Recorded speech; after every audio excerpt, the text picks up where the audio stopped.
When someone kills their pregnant wife, they don't just take one life, they take two. The woman who trusted them, the child who never got a chance to be born. These aren't crimes of passion. They're not accidents. They're calculated, deliberate. The kind of evil that makes you wonder how someone could look at the person they're supposed to love, see that she's carrying their child, and decide that both of them need to die. Most people can't imagine it, but it happens more than you think. A wife tells her husband she's pregnant. He doesn't celebrate. He panics. Because a baby means responsibility. It means he can't just walk away. It means child support, custody, a permanent tie to someone he wants to be free from. So instead of dealing with it like an adult, he decides there's another way out. He kills her. And when he does, he kills the baby too. Then comes the aftermath. The missing person reports, the searches, the discovery of the body, the arrest, the trial, and the question everyone asks, how could someone do this? How could a man kill his own wife and unborn child? Today we're covering fathers who murdered their pregnant wives. These are the cases where husbands chose murder over responsibility. Some tried to cover it up and failed. Some confessed when the evidence became overwhelming. But all of them made a choice in a moment that revealed who they really were, and that choice destroyed multiple lives forever. Case number 1. Scott Peterson and Laci Peterson met in 1994 at a restaurant in San Luis Obispo, California, where Laci was working as a server. Scott was attending California Polytechnic State University at the time, studying agricultural business. The two quickly formed a connection and began dating. Their relationship progressed steadily over the next 2 years, and they got engaged in 1996. By 1997, Scott and Laci decided to get married, holding their wedding ceremony in December of that year. Friends and family members who knew the couple during this time described them as seemingly happy together, with Laci being particularly outgoing and friendly, while Scott appeared more reserved but caring toward his new wife. After getting married, Scott and Laci settled in San Luis Obispo for a while, before eventually deciding to move closer to Laci's family. They relocated to Modesto, California in 2000, a city in the Central Valley where Laci had grown up and where her mother, Sharon Rocha, still lived. The move made sense for the couple, as it allowed Laci to be near her family and provided Scott with opportunities to work in the agricultural industry, which matched his educational background. In Modesto, they bought a small 3-bedroom house in a quiet neighborhood on Covina Avenue. The house was modest but comfortable, and the couple seemed to be settling into their new life together. Laci found work as a substitute teacher, while Scott took a job as a fertilizer salesman for a company called TradeCorp, which required him to travel around California's Central Valley, meeting with farmers and agricultural businesses. By 2002, Scott and Laci had been married for about 5 years and appeared to be moving forward with building their family. Laci became pregnant that year, and the couple learned they were expecting a boy. They decided to name their unborn son Connor. Laci was excited about becoming a mother and spent considerable time preparing for the baby's arrival. She decorated the nursery in their home, picked out baby clothes, and attended prenatal appointments regularly. Friends and family noticed how happy Laci seemed about the pregnancy, often talking about her plans for when the baby arrived, and sharing her excitement with anyone who would listen. The due date was set for February 10th, 2003, which meant Laci would be giving birth in the early part of the new year. As December 2002 approached, Laci was approximately 8 months pregnant and visibly showing. She had gained weight as expected during pregnancy and was preparing for the final weeks before Connor's arrival. The couple had plans to celebrate Christmas with family, as they had done in previous years. December 24th, 2002 fell on a Tuesday, and it was Christmas Eve. That morning seemed to start like any normal day for the Petersons. Scott later told police that he woke up that morning and had breakfast with Laci. He said they ate together and discussed their plans for the day. According to Scott's account, he told Laci he was planning to go fishing at the Berkeley Marina, which was about 90 miles away from their Modesto home. He said Laci planned to walk their dog, a golden retriever named Mackenzie, in the nearby park, and then do some grocery shopping. Scott left the house sometime around mid-morning on December 24th. He drove his truck to a warehouse he had rented in Modesto, where he kept a small boat he had recently purchased. The boat was a 14-foot aluminum fishing boat with a small motor. Scott loaded the boat onto his truck and drove toward the San Francisco Bay Area. The drive from Modesto to Berkeley takes about an hour and a half under normal traffic conditions. Scott arrived at the Berkeley Marina in the early afternoon. The Berkeley Marina is located on the eastern shore of San Francisco Bay and is a popular spot for fishing and boating. On December 24th, the weather was cold and the water was choppy, which made it an unusual day for most people to go fishing. In fact, the marina was relatively empty that day because of the holiday and the poor weather conditions. Scott launched his boat into the bay and went out onto the water. He later told investigators he was fishing for sturgeon, a type of fish found in San Francisco Bay. Scott said he spent several hours on the water but did not catch anything. He mentioned that the conditions were rough and that he got his jacket wet. After fishing for a while, Scott returned to shore, loaded his boat back onto his truck, and began the drive back to Modesto. He stopped at his warehouse to drop off the boat before heading home. Scott arrived back at the house on Covina Avenue sometime in the early evening, around 4:30 or 5 o'clock in the afternoon. When he got home, he noticed that Lacey's car was in the driveway, but Lacey was not there. The house was empty except for Mackenzie, their dog, who was in the backyard. Scott went inside and looked around the house for Lacey. He checked the rooms, but did not find her anywhere. He noticed that some of her personal belongings, including her purse and her cell phone, were still at the house. Scott also saw that there were items for mopping on the floor, suggesting that Lacey might have been cleaning before she left. He tried calling Lacey's cell phone, but got no answer. Scott then called Lacey's mother, Sharon Rocha, to ask if she had heard from Lacey or knew where she might be. Sharon said she had not heard from Lacey that day. Scott told Sharon that Lacey was missing and that he could not find her. Sharon immediately became worried because it was very unusual for Lacey not to be in contact with her family, especially on Christmas Eve. Sharon and other family members started making phone calls to try to locate Lacey. They called Lacey's friends and other relatives to see if anyone had seen her or knew where she might be. Nobody had any information about Lacey's whereabouts. As the evening went on and there was still no sign of Lacey, the family's concern grew. Sharon and her husband Ron Gransky drove to Scott and Lacey's house to help search for her. When they arrived, they joined Scott in looking around the neighborhood and calling out Lacey's name. They also checked with neighbors to see if anyone had seen Lacey earlier in the day. One neighbor mentioned seeing Mackenzie, the dog, wandering alone in the street with his leash on earlier that afternoon, which was strange because Lacey always kept a close eye on Mackenzie and would not normally let him roam freely. By late evening on December 24th, the family decided they needed to contact the police. Sharon Rocha called the Modesto Police Department to report Lacey as missing. The police arrived at the Peterson home and began taking information about Lacey's disappearance. They asked Scott to describe the last time he saw Lacey and what his activities had been that day. Scott repeated the same story he had told the family, that he had gone fishing at the Berkeley Marina while Lacey stayed home to walk the dog and run errands. The police took note of this information and began their initial investigation. They asked for a description of Lacey and what she had been wearing. Scott said Lacey was wearing black pants and a white top when he last saw her that morning. The police also noted that Lacey was 8 months pregnant, which made her disappearance even more concerning because of potential medical issues that could arise. The Modesto Police Department started their investigation immediately, despite it being Christmas Eve. They began by searching the area around the Peterson home and the nearby park where Lacey might have walked the dog. Officers went door to door in the neighborhood, asking if anyone had seen Lacey on December 24th. They also started gathering information about Scott and Lacey's relationship and their lives to see if there were any clues that might explain where Lacey could be. The police learned that Lacey was a well-liked person in the community who had many friends and was close with her family. There was no indication that Lacey would have voluntarily left or disappeared on her own, especially given that she was so close to giving birth.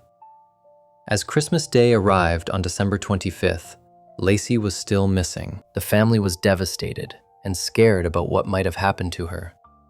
Instead of celebrating Christmas, they focused all their energy on trying to find Lacey. The Modesto Police Department expanded their search efforts, bringing in more officers and resources to help locate the missing pregnant woman.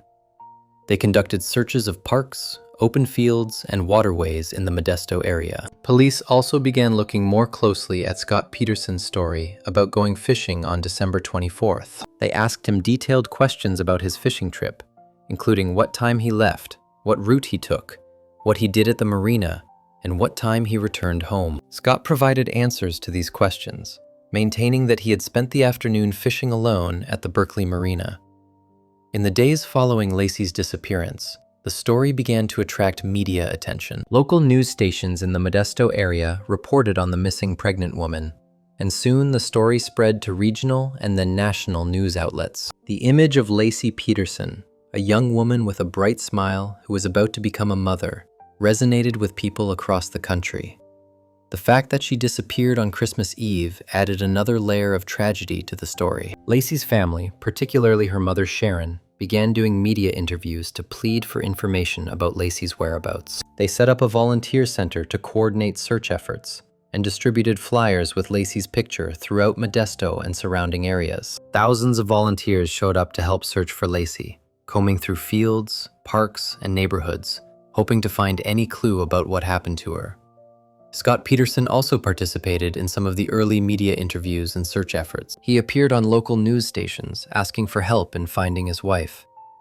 However, some people who watched these interviews noticed that Scott's demeanor seemed unusual. He appeared calm and unemotional during interviews, which struck some viewers as odd given that his pregnant wife was missing. Scott's behavior during this time would later become a significant point of discussion and suspicion. While the family and volunteers were organizing massive search efforts, the Modesto Police Department was conducting a parallel investigation that focused more specifically on Scott Peterson himself. This is standard procedure in missing person cases, as statistically, family members are often involved when someone goes missing. The police began looking into Scott's background, his relationship with Lacey, and his activities on December 24th. Detectives asked Scott if they could search his home, his vehicles, and his warehouse, and Scott agreed to these searches. Police collected evidence from these locations, including items from Scott's truck and boat. They noticed that Scott had recently purchased the fishing boat in mid-December, just a couple of weeks before Lacey disappeared, which seemed like unusual timing given that his wife was about to give birth. The police also examined Scott's computer and phone records to see if there was anything that might provide clues about what happened to Lacey. As they dug deeper into Scott's life, detectives made a discovery that would change the direction of the investigation significantly. They learned that Scott Peterson had been having an affair with another woman. The woman's name was Amber Fry, and she lived in Fresno, California, which was about an hour and a half south of Modesto. Amber was a massage therapist and a single mother who had met Scott in November 2002, about a month before Lacey disappeared. Scott had been introduced to Amber through a friend, and he had told Amber that he was single and not married. Amber had no idea that Scott was married, or that his wife was pregnant. Scott and Amber had been dating for several weeks, going on dates and talking on the phone regularly. Scott had even told Amber that he was planning to spend the holidays traveling in Europe, which was a lie to cover up the fact that he would actually be spending Christmas with his family in Modesto. When Amber heard the news reports about Lacey Peterson being missing and saw Scott's picture on television, she was shocked. She realized that the man she had been dating was actually married and that his wife was missing. Amber contacted the Modesto Police Department on December 30th, 2002, about a week after Lacey disappeared. She told detectives about her relationship with Scott and provided them with information about their conversations and meetings. Amber agreed to cooperate fully with the police investigation. This was a major development in the case because it established that Scott had been lying about significant aspects of his life and that he had a secret relationship that neither his wife nor his family knew about. The police asked Amber if she would be willing to record her phone conversations with Scott, and she agreed. Over the following weeks, Amber recorded numerous phone calls with Scott while wearing a wire provided by the police. These recordings would later become crucial evidence in the case. The news of Scott's affair eventually became public in mid-January 2003, when Amber Frey held a press conference with her attorney Gloria Allred. During the press conference, Amber revealed that she had been romantically involved with Scott Peterson, and that he had told her he was unmarried. She expressed sympathy for Laci's family and stated that she was cooperating with police in their investigation. The revelation of the affair changed public perception of Scott dramatically. Many people who had initially given Scott the benefit of the doubt now began to view him with suspicion. The affair provided a potential motive for Scott to harm Laci. He wanted to be free to pursue a relationship with Amber without the responsibilities of a wife and a new baby. Despite the growing suspicion around Scott, the police still needed to find evidence that directly connected him to Laci's disappearance. They continued their investigation throughout January and February of 2003, analyzing evidence collected from Scott's home, truck, and boat. They also continued to search for Laci in various locations around Modesto and the surrounding areas. The massive volunteer search efforts continued as well, with thousands of people dedicating their time to looking for Laci. However, as weeks turned into months with no sign of Laci, hope of finding her alive began to fade. Laci's due date of February 10th came and went, which was particularly heartbreaking for the family. The realization that Laci would never get to meet her son and that Connor would never be born alive was devastating. In March 2003, nearly 3 months after Laci disappeared, detectives continued to focus their investigation on Scott Peterson. They monitored his movements and communications, and they noticed that Scott had sold Laci's car and was planning to sell their house. He had also discussed relocating to San Diego with his family. These actions seemed suspicious to investigators, as they suggested Scott was trying to move on with his life, rather than actively searching for his missing wife. The police maintained surveillance on Scott, tracking where he went and who he met with. Scott's behavior during this time continued to raise red flags for investigators and for the public following the case. On April 13, 2003, a significant and tragic discovery was made in the San Francisco Bay. A couple walking their dog along the rocky shoreline in an area called Point Isabel Regional Shoreline in Richmond, California, found the body of a baby boy. The baby's body was in an advanced state of decomposition and was missing some parts. The location where the baby was found was just a few miles from the Berkeley Marina, where Scott Peterson claimed to have been fishing on December 24th. The very next day, on April 14th, 2003, another walker found the body of a woman washed up on the shore in the same general area. The woman's body was also badly decomposed and was missing the head, both arms, and one leg. The bodies were taken to the coroner's office for examination and identification. The coroner's office worked quickly to identify the remains. Given the timing, location, and condition of the bodies, there was immediate suspicion that these were the remains of Laci Peterson and her unborn son, Connor. DNA testing was conducted to confirm the identities. On April 18, 2003, the Contra Costa County Sheriff's Office announced that the bodies had been positively identified as Laci Peterson and Connor Peterson. The confirmation of their deaths through DNA analysis meant that the missing person investigation had now become a double homicide investigation. The news was devastating for Laci's family and friends, who had held on to hope that somehow Laci might still be found alive.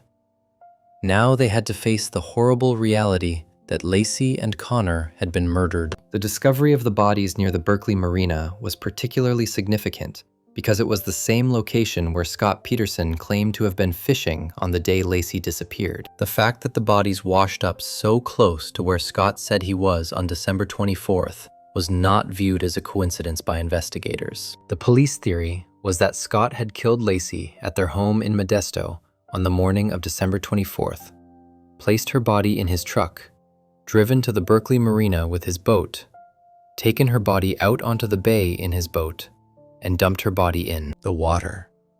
The weight of the evidence and the location of the bodies led police to believe they had enough to arrest Scott Peterson for murder.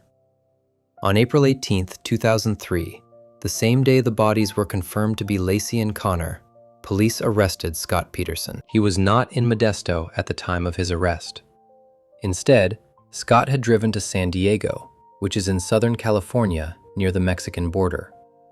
When police found Scott and pulled him over, they noticed several things that seemed suspicious. Scott had dyed his hair blonde and had grown a goatee, changing his appearance from how he looked in the widely circulated photos from when Laci first disappeared. In his car, police found approximately $10,000 in cash, multiple cell phones, camping equipment, and his brother's identification card.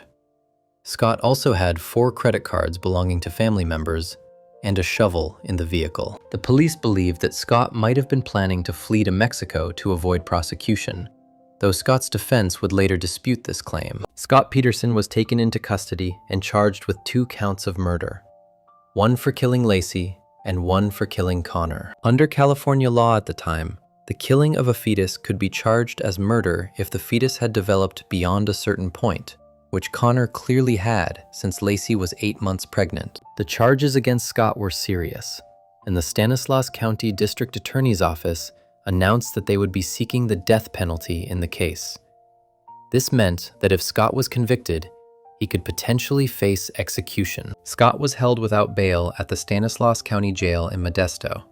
He pleaded not guilty to both murder charges, maintaining his innocence and claiming he had nothing to do with Laci's death. The arrest of Scott Peterson received massive media coverage. The case had already been followed closely by news outlets across the country, but the arrest and formal charges intensified the media attention. Cable news channels provided extensive coverage of every development in the case. Legal analysts debated the strength of the evidence against Scott and what his defense strategy might be. The case became one of the most high-profile criminal cases in America, drawing comparisons to other famous trials like the O.J. Simpson case from the previous decade. Public opinion was largely against Scott Peterson, with many people convinced of his guilt based on the circumstantial evidence and his behavior after Laci disappeared. The prosecution began building their case against Scott Peterson. The lead prosecutor was Rick DiStaso from the Stanislaus County District Attorney's Office. The prosecution's theory of the case was that Scott had murdered Laci on December 23rd or the morning of December 24th, 2002, at their home in Modesto. They believed Scott was motivated to kill Laci because he wanted to be free from his marriage and from the responsibilities of being a father, so he could pursue his relationship with Amber Frey. The prosecution theorized that Scott had planned the murder in advance, which was evidenced by his purchase of the boat just weeks before Laci disappeared. They believed Scott killed Laci at home, placed her body in his truck, drove to the Berkeley Marina, put her body in his boat, took the boat out onto San Francisco Bay, attached weights to her body, and dumped her in the water, thinking she would never be found. Before we move on, make sure to subscribe if you're enjoying this breakdown. Moving on to case number 2. Case number 2. Christopher Watts and Shanann Rusek met in 2010 through Facebook. At the time, Christopher, who went by Chris, was living in North Carolina where he had grown up. Shanann was also from North Carolina originally. The two connected online and began talking regularly through messages and phone calls. Their relationship developed quickly, and they decided to meet in person. After meeting face-to-face, Chris and Shanann started dating seriously. Friends and family who knew them during this early period described them as a couple who seemed happy together and excited about building a future. Chris worked in the automotive industry at the time, while Shanann had various jobs before eventually getting involved in sales and marketing work. In 2012, after about 2 years of dating, Chris and Shanann got married. They held their wedding ceremony in North Carolina, with family and friends attending. The newlyweds settled into married life together, and soon they began talking about starting a family. Shanann became pregnant in 2013, and the couple was excited about becoming parents. They found out they were having a girl and decided to name her Bella. Bella Marie Watts was born in December 2013. Chris and Shanann adjusted to life as new parents, with all the challenges and joys that come with having a baby. Shanann was particularly active on social media during this time, frequently posting photos and updates about Bella and their family life. She enjoyed sharing moments from their daily lives with friends and family online. Around 2015, Chris and Shanann made the decision to relocate from North Carolina to Colorado. They moved to Frederick, a small town in Weld County that is located about 30 miles north of Denver. Frederick is a quiet community with a population of only a few thousand people at the time. The town had grown in recent years due to the oil and gas industry in the area, which provided job opportunities. Chris found work with Anadarko Petroleum, an oil and gas company that had operations in the region. He worked as an operator at one of the company's facilities, which meant he was responsible for monitoring equipment and ensuring everything ran smoothly. The job provided a steady income for the family and had decent benefits. In Frederick, Chris and Shanann bought a house in a new development neighborhood. The house was a 2-story home with multiple bedrooms, which gave them space for their growing family. The neighborhood was filled with other young families, and many of the homes were relatively new constructions. After settling into their new home in Colorado, Shanann became pregnant again in 2015. The couple welcomed their second daughter, Celeste Catherine Watts, who was nicknamed Cece, in July 2015. Now with 2 young daughters, Chris and Shanann were busy with the demands of raising small children. Bella was a toddler and Cece was a baby, which meant the household was active and required constant attention from both parents.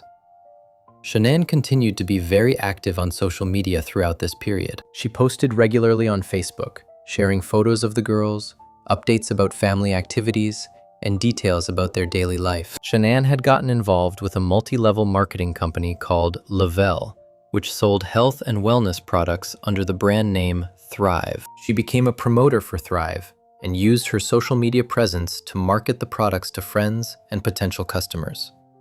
Shanann would post videos and photos talking about how Thrive products had helped her and encouraging others to try them. She put significant time and energy into building her Thrive business, attending company events and conferences, and connecting with other promoters in the company. The Thrive business became an important part of Shanann's identity and how she spent her time. From the outside looking in, the Watts family appeared to be living a happy and successful life. Shanann's social media posts painted a picture of a loving family with 2 beautiful daughters, a nice home, and parents who were devoted to their children. She frequently posted affectionate messages about Chris, calling him a great father and husband. Chris appeared in many of the photos and videos Shanann shared, usually smiling and interacting with the girls. Friends who followed Shanann on social media saw what looked like an ideal family situation. However, what people saw on social media did not reflect the full reality of what was happening inside the Watts household. There were financial pressures that the family was dealing with that were not visible in the happy social media posts. The Watts family had significant debt. They had filed for bankruptcy in 2015, shortly before Cece was born. Court documents from the bankruptcy filing showed that they owed hundreds of thousands of dollars to various creditors. The debts included their mortgage, car loans, credit card balances, medical bills, and other expenses. The couple's income was not keeping up with their spending, and they had gotten into a financial situation that was difficult to manage. Despite the bankruptcy, the family continued to maintain a lifestyle that appeared comfortable from the outside. They kept their house, drove decent vehicles, and Shanann continued to spend money on the girls, buying them clothes and toys. The disconnect between their actual financial situation and the lifestyle they were projecting created stress in the household. In early 2018, there were signs that Chris and Shanann's marriage was experiencing problems. While Shanann continued to post positive messages about their relationship on social media, people who were close to the couple later said there were tensions building. Chris had become quieter and more withdrawn. Friends and coworkers noticed that he seemed different, less engaged and less talkative than he had been in the past. Chris had also started working out more frequently and had lost a significant amount of weight. He appeared to be paying more attention to his physical appearance, which was a change from his previous habits. These changes in Chris's behavior would later be seen as warning signs that something was wrong.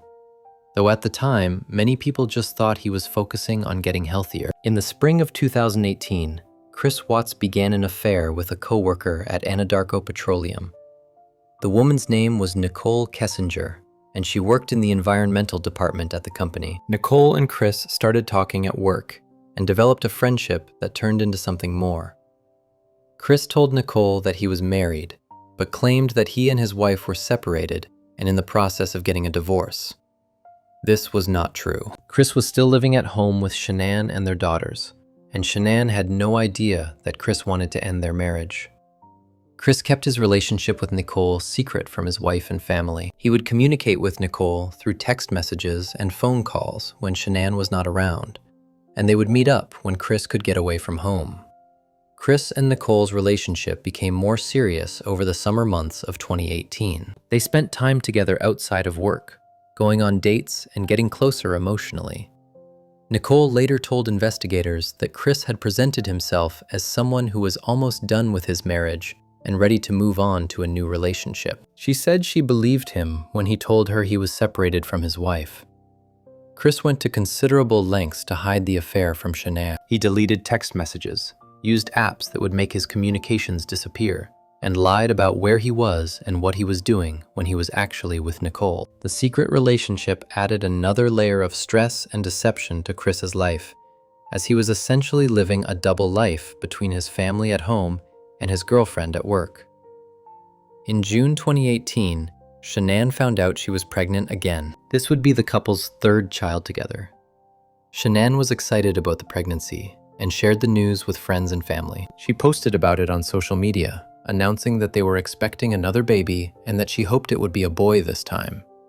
Shanann even created a video showing how she revealed the pregnancy to Chris, which she shared online. In the video, Chris's reaction appeared muted and unenthusiastic, which some people later pointed to as evidence that he was not happy about having another child. At the time the video was made, Chris was already involved in his affair with Nicole Kessinger, and the news of another baby coming was not welcome to him because it complicated his desire to leave the marriage. In late June and early July 2018, Shanann took a trip to North Carolina with Bella and Cece to visit her family.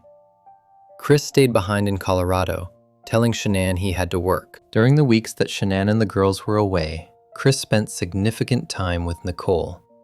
They went on dates, spent nights together, and acted like a couple without Chris having to hide or sneak around. This period, while his family was out of state, seemed to solidify Chris's feelings that he wanted to be with Nicole instead of being married to Shanann. When Shanann and the girls returned to Colorado in early August, Chris's behavior toward his wife had changed noticeably. He was cold and distant with her, barely showing any affection or interest in spending time together as a family. Shanann noticed that something was very wrong with Chris. She confided in friends that Chris had become different and that their relationship was struggling. She sent text messages to friends saying that Chris was being cold to her and that she did not understand what had happened to change him so dramatically. Shanann tried to talk to Chris about what was going on, but he was not communicative or willing to work on their problems. On August 7, 2018, Shanann sent Chris a long letter that she left on the bed before going to work. In the letter, she expressed her concerns about their relationship and asked Chris to tell her what was wrong. She told him she loved him and wanted to fix whatever was broken between them. Chris did not respond to the letter in any meaningful way, continuing to be distant and uncommunicative. On August 10, 2018, Shanann and Chris went to a birthday party for one of their neighbor's children. People at the party noticed that Chris and Shanann seemed disconnected from each other. They did not interact much, and Chris appeared to be avoiding being close to Shanann. One friend later said that watching them at the party made her uncomfortable because it was so obvious something was wrong between them. After the party, on August 11th, Shanann left for a work trip. She flew to Arizona to attend a Thrive conference and event.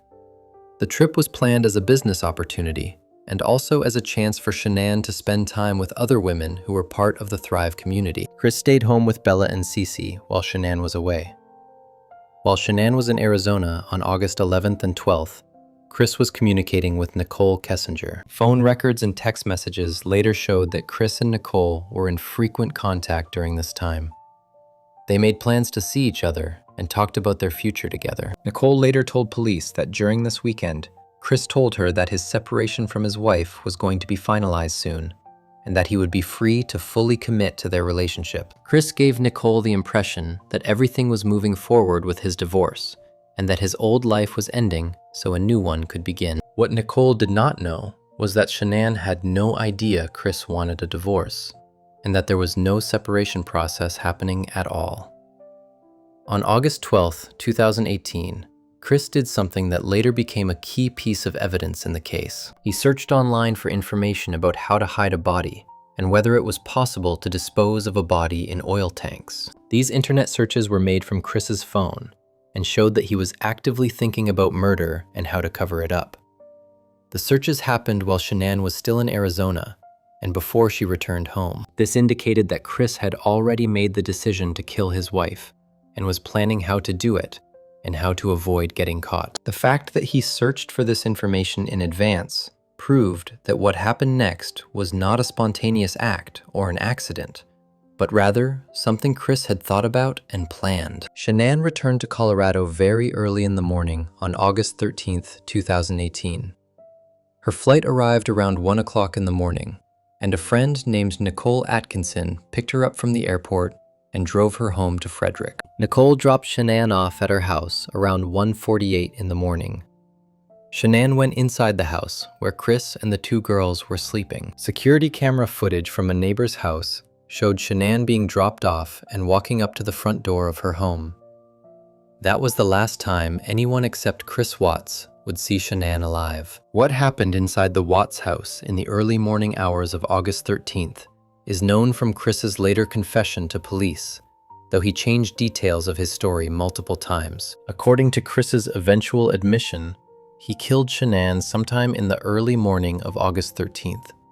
He claimed that they had an emotional conversation about their marriage and that he told Shanann he wanted to separate. Chris said that Shanann became upset, and in his version of events, he said she went upstairs and killed their two daughters, strangling Bella and Cece in their beds. Chris claimed that when he saw what Shanann had supposedly done to the girls, he became enraged and strangled Shanann in response. This version of events, where Shanann killed the children first, was a lie that Chris initially told to try to make himself seem less evil and to put some of the blame on Shanann. Investigators never believed this story, and physical evidence later proved it was false. The truth, which Chris eventually admitted to, was that he killed all three of them himself.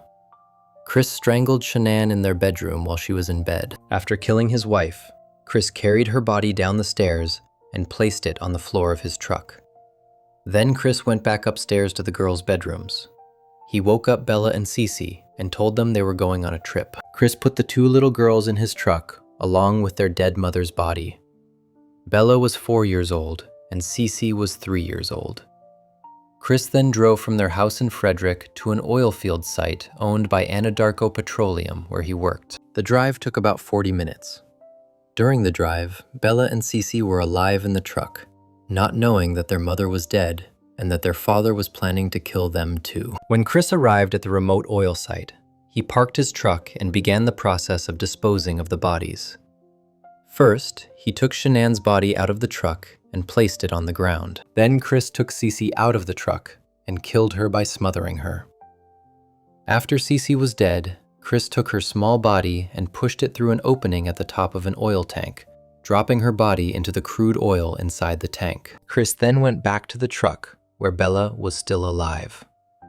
Bella had witnessed what her father had done to her little sister. Chris took Bella out of the truck and killed her the same way, by smothering her. According to Chris's confession, Bella's last words were asking him if he was going to do to her what he had done to Cece. After killing his older daughter, Chris dropped her body into a different oil tank, the same way he had done with Cece. Both girls' bodies sank into the crude oil inside the tanks. After disposing of his daughter's bodies in the oil tanks, Chris buried Shanann's body in a shallow grave nearby. He used a shovel to dig a hole in the sandy soil at the oil site and placed Shanann's body in the ground, covering it with dirt. The location was remote and isolated, with no other workers around at that early hour. Chris believed that the bodies would never be found, or that if they were found, it would be so far in the future that there would be no way to connect the murders to him. After burying Shanann and hiding the girls' bodies in the oil tanks, Chris drove back to his house in Frederick. He arrived home around 8 o'clock in the morning on August 13th. Chris then went about his day as if nothing had happened, acting like his wife and children had simply disappeared. Later that morning, Shanann's friend Nicole Atkinson became worried when she could not reach Shanann. Nicole had dropped Shanann off just hours earlier, and they had plans to go to a doctor's appointment together that morning for Shanann's pregnancy checkup. When Shanann did not answer her phone or respond to text messages, Nicole drove to the Watts house to check on her. Nicole arrived at the house and knocked on the door, but got no answer. She could see Shanann's car in the garage and knew that Shanann should be home. Chris was not at the house at the time because he had gone to work at the Anadarko site. Nicole became increasingly worried and called Chris's phone to ask where Shanann was. Chris told Nicole that he did not know where Shanann was and that she had not been home when he woke up that morning. Nicole did not believe Chris's story. She knew that Shanann would never miss her doctor's appointment and would never just disappear without telling anyone, especially not when she had her 2 young daughters with her. Nicole's concern grew when she noticed that Shanann's phone, keys, purse, and medication were all still inside the house, which she could see through the windows. This meant Shanann had not left on her own to go somewhere. Nicole made the decision to call the police. She contacted the Frederick Police Department and reported that her friend Shanann Watts was missing, along with her 2 daughters Bella and Cece. The police responded quickly, sending an officer to the Watts house to investigate the missing person report. Officer Coonrod from the Frederick Police Department arrived at the house and met with Nicole Atkinson. Nicole explained the situation and her concerns about Shanann being missing. Officer Coonrod contacted Chris Watts and asked him to come home from work so they could talk. Chris drove back from the oil field site to his house and met with the police officer. Chris told Officer Coonrod that he had no idea where his wife and daughters were. He said that when he woke up that morning, Shanann and the girls were gone. Chris claimed that he and Shanann had an emotional conversation the night before about their relationship problems, and that Shanann must have left because she was upset. Officer Coonrod found Chris's demeanor strange. Chris appeared calm and showed little emotion about his family being missing, which seemed unusual for someone whose pregnant wife and 2 small children had vanished. The police conducted an initial search of the house and property, but did not find any signs of Shanann, Bella, or Cece. However, they did notice some things that seemed odd. Shanann's phone, purse, keys, and medication were all at the house, which meant she had not taken essential items with her if she had left voluntarily. There were no signs of a struggle or forced entry, which suggested that if something bad had happened, it likely involved someone who lived in the house, rather than a stranger or intruder. The police began treating the case as a serious missing persons investigation and started gathering more information about the family's situation and recent activities. As news of the disappearance spread on August 13th, friends and neighbors of the Watts family became involved in trying to help find Shanann and the girls. People organized search efforts and distributed flyers with photos of Shanann, Bella, and Cece. The story quickly attracted media attention because of the circumstances. A pregnant woman and 2 young children missing from their home with no explanation. Local news stations began covering the story, showing pictures of the family and asking anyone with information to contact police. Chris Watts did a television interview on August 14th, the day after reporting his family missing. During the interview, Chris spoke to the news cameras and pleaded for his wife and daughters to come home. He said he missed them and wanted them back safely. However, people watching the interview noticed that Chris's behavior seemed off. He did not appear genuinely upset or worried.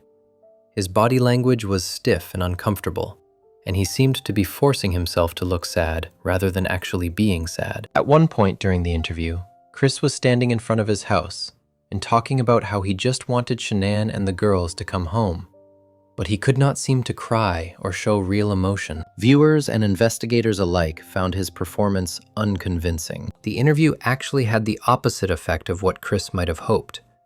Instead of making people feel sympathetic toward him, it made people suspicious that he was involved in his family's disappearance. Behind the scenes, the Frederick Police Department and the Colorado Bureau of Investigation were building a case against Chris Watts. They had obtained security footage from a neighbor's house that had a camera pointed toward the Watts' driveway and front door. The footage showed Chris loading items into his truck very early on the morning of August 13th, around 5:15 in the morning. The footage showed Chris making multiple trips from the house to his truck, carrying items and loading them into the vehicle. Investigators believed that Chris was loading the bodies of Shanann, Bella, and Cece into his truck during these trips, though the footage was not clear enough to show exactly what he was carrying. The footage did show, however, that Chris's truck was backed up unusually close to the garage, which suggested he was trying to hide what he was loading from view of the camera. Police also discovered Chris's internet search history from August 12th, which showed he had been looking up information about hiding bodies and oil tanks. This was extremely damaging evidence because it showed premeditation. Chris had been planning the murders before they happened. Investigators also learned about Chris's affair with Nicole Kessinger. They interviewed Nicole, who told them about her relationship with Chris and confirmed that he had told her he was separated from his wife and getting divorced. Phone records showed that Chris and Nicole had been in constant communication right up until the day Shanann disappeared. And then, the communication stopped abruptly. This suggested that something significant had happened that caused Chris to suddenly stop contacting Nicole. On August 15th, 2018, just 2 days after Shanann and the girls disappeared, the police asked Chris to come to the Frederick Police Department for further questioning. Chris agreed and went to the station with his father, Ronnie Watts. The police interviewed Chris for several hours, asking him detailed questions about his marriage, his activities on August 12th and 13th, and his relationship with Nicole Kessinger. During the interview, Chris continued to maintain that he did not know where his wife and children were. He stuck to his story that they had just disappeared. However, investigators confronted Chris with the evidence they had gathered: the security footage, his internet searches, the affair with Nicole, and the timeline of events that did not match up with his story. The lead investigator, Agent Tammy Lee from the Colorado Bureau of Investigation, pressed Chris hard during the questioning. She told Chris that they knew he was lying and that the evidence showed he was involved in his family's disappearance. Agent Lee used various interrogation techniques to try to get Chris to confess, including appealing to his emotions and suggesting that maybe what happened was an accident rather than intentional murder. After hours of questioning and pressure, Chris finally broke down and admitted that Shanann, Bella, and Cece were dead.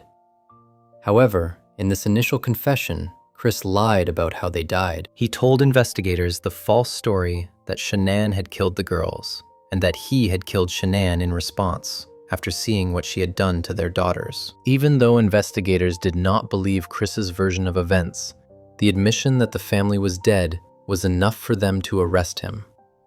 Chris was taken into custody on the night of August 15th, 2018, and charged with multiple counts of first-degree murder and other related crimes. The charges included 3 counts of first-degree murder for Shanann, Bella, and Cece, 2 counts of murdering a child, 1 count of unlawful termination of a pregnancy because Shanann was pregnant, and 3 counts of tampering with a deceased human body.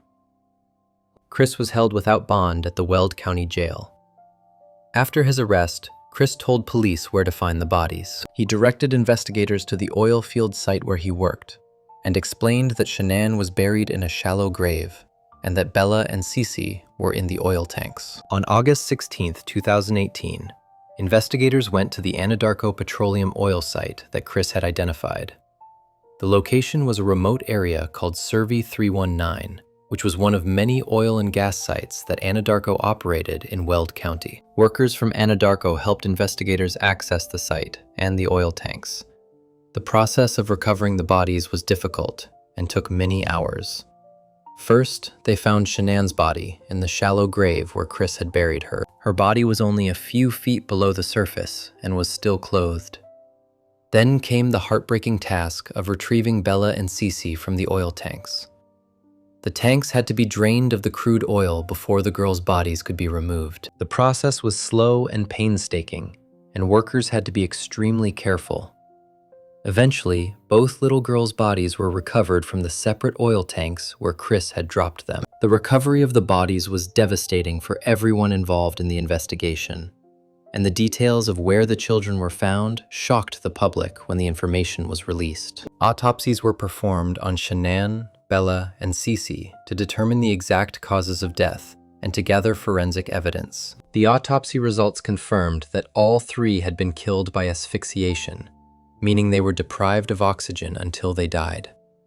Shanann died from manual strangulation, meaning Chris had used his hands to strangle her. The autopsy also confirmed that Shanann was approximately 15 weeks pregnant at the time of her death.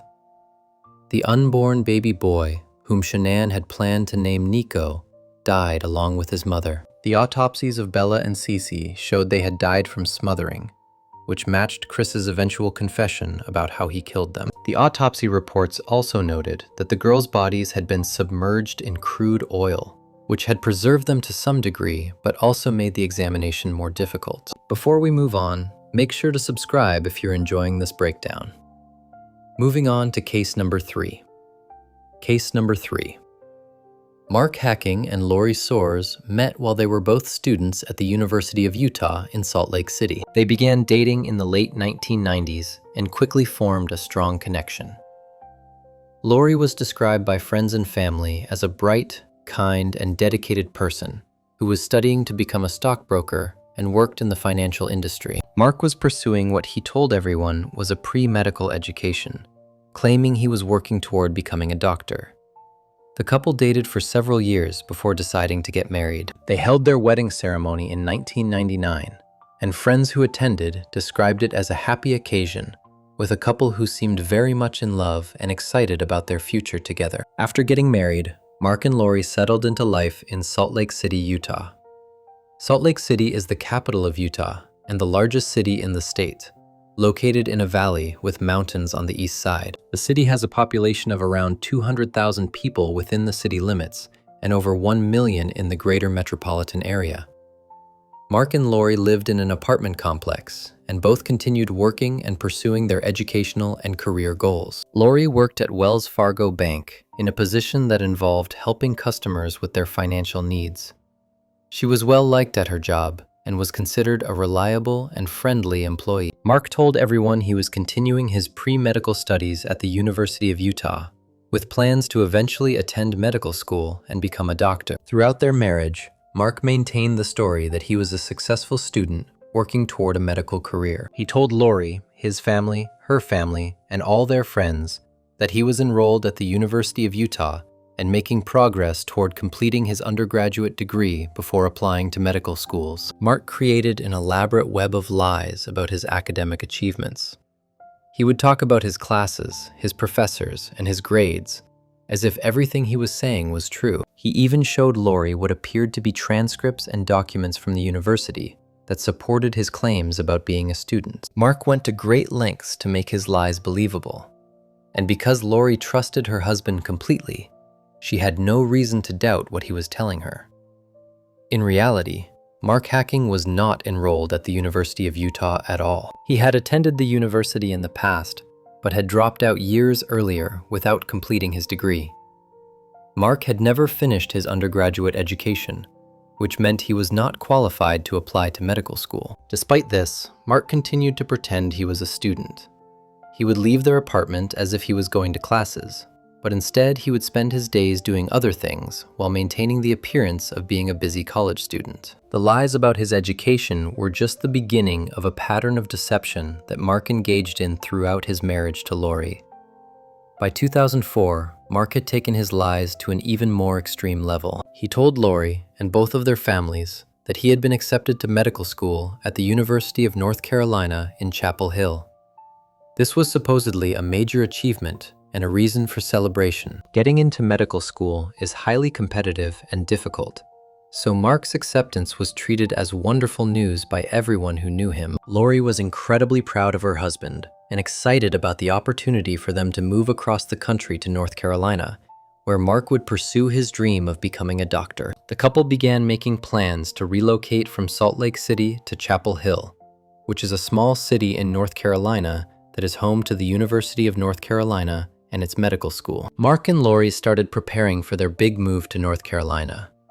They told their families and friends about the upcoming relocation. They began the process of ending their apartment lease in Salt Lake City and getting ready to pack up their belongings. Lori gave notice at her job at Wells Fargo because she would be moving to North Carolina to support Mark while he attended medical school. Her coworkers threw her a going-away party and gave her gifts to celebrate her departure and wish her well in her new life. Lori's family was sad to see her leaving Utah, but was also excited for the opportunities that awaited Mark and Lori in North Carolina. Everything seemed to be falling into place for the young couple as they prepared for this major life change. In early July 2004, Lori discovered she was pregnant. She and Mark had been trying to have a baby, and the positive pregnancy test was exciting news for both of them. Lori was thrilled about becoming a mother and shared the news with close family and friends. According to what Lori told people, she was approximately 5 weeks pregnant in mid-July 2004. The pregnancy added another layer of happiness to what already seemed like an exciting time in their lives, with the upcoming move to North Carolina and the start of Mark's medical school career. Lori began thinking about what it would be like to be pregnant while they settled into their new home in Chapel Hill and started planning for the baby's arrival sometime in early 2005. However, behind the scenes, Mark Hacking's elaborate web of lies was starting to fall apart. The truth was that Mark had never been accepted to the University of North Carolina's medical school. He had never even applied. Mark had fabricated the entire story about his acceptance to medical school, just as he had fabricated his claims about being a student at the University of Utah. As the planned moving date got closer, Mark faced a serious problem. Lori and their families expected them to actually move to North Carolina, and for Mark to start medical school.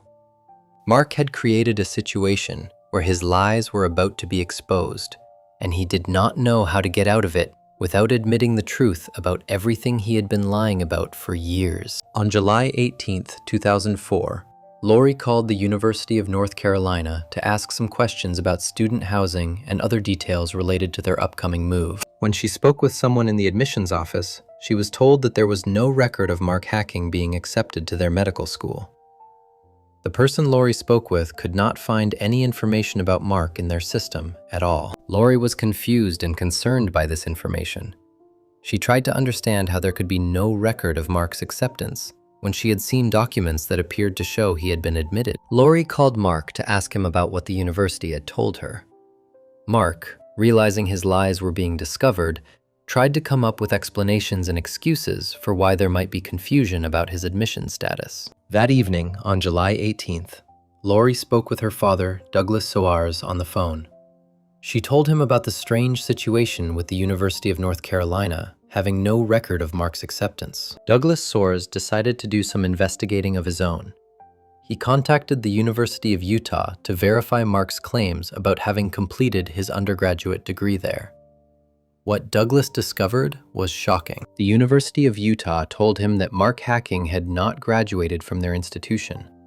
In fact, Mark had not been enrolled as a student there for several years. This meant that everything Mark had been telling them about his education was a lie. Douglas immediately called Lori back and told her what he had learned. Lori was devastated by this information. Her entire understanding of her husband and their future together had been based on lies. Lori confronted Mark about the lies on the evening of July 18th. According to what Mark later told investigators, Lori was understandably upset and hurt when she learned the truth. She had trusted Mark completely, and now she was finding out that he had been deceiving her throughout their entire marriage about something as fundamental as his education and career plans. The couple had a difficult conversation that night about Mark's lies and what they meant for their relationship. Mark would later claim that after this confrontation, he and Lori went to bed and fell asleep. He said they planned to talk more about the situation the next day and figure out what to do. On the morning of July 19th, 2004, Mark Hacking called Lori's workplace at Wells Fargo Bank. Even though Lori had already given notice that she was leaving her job, she was still working during her final weeks before the planned move to North Carolina. Mark called the bank around 10 o'clock in the morning and reported that Lori had not shown up for work. He said he did not know where she was and expressed concern about her absence. However, Lori's coworkers found this call strange because it was Mark himself who was reporting her missing, and it was unusual for him to be so involved in calling her workplace. Later that same morning, around 10:49, Mark called the police to report that Lori was missing. He told the 911 operator that his wife had gone for a run at Memory Grove Park early that morning and had not returned home. Memory Grove Park is a popular park in Salt Lake City located in a canyon area near the state capitol building. The park has walking and running trails and is a place where many people exercise. Mark told police that Lori had left their apartment around 6 o'clock that morning to go jogging at Memory Grove Park, which was something she did regularly. Mark said that when Lori had not returned home by mid-morning and he could not reach her by phone, he became worried and decided to call the police. Mark's story was that Lori had simply gone for her usual morning run and had vanished without a trace. The police responded to Mark's call and began investigating Lori's disappearance as a missing person case. The Salt Lake City Police Department immediately launched a search effort to find Lori Hacking. They sent officers to Memory Grove Park to search the trails and surrounding areas. Volunteers also showed up to help search for Lori, including family members, friends, and concerned community members who had heard about the missing pregnant woman. The search teams combed through the park and the nearby areas, looking for any sign of Lori or clues about what might have happened to her.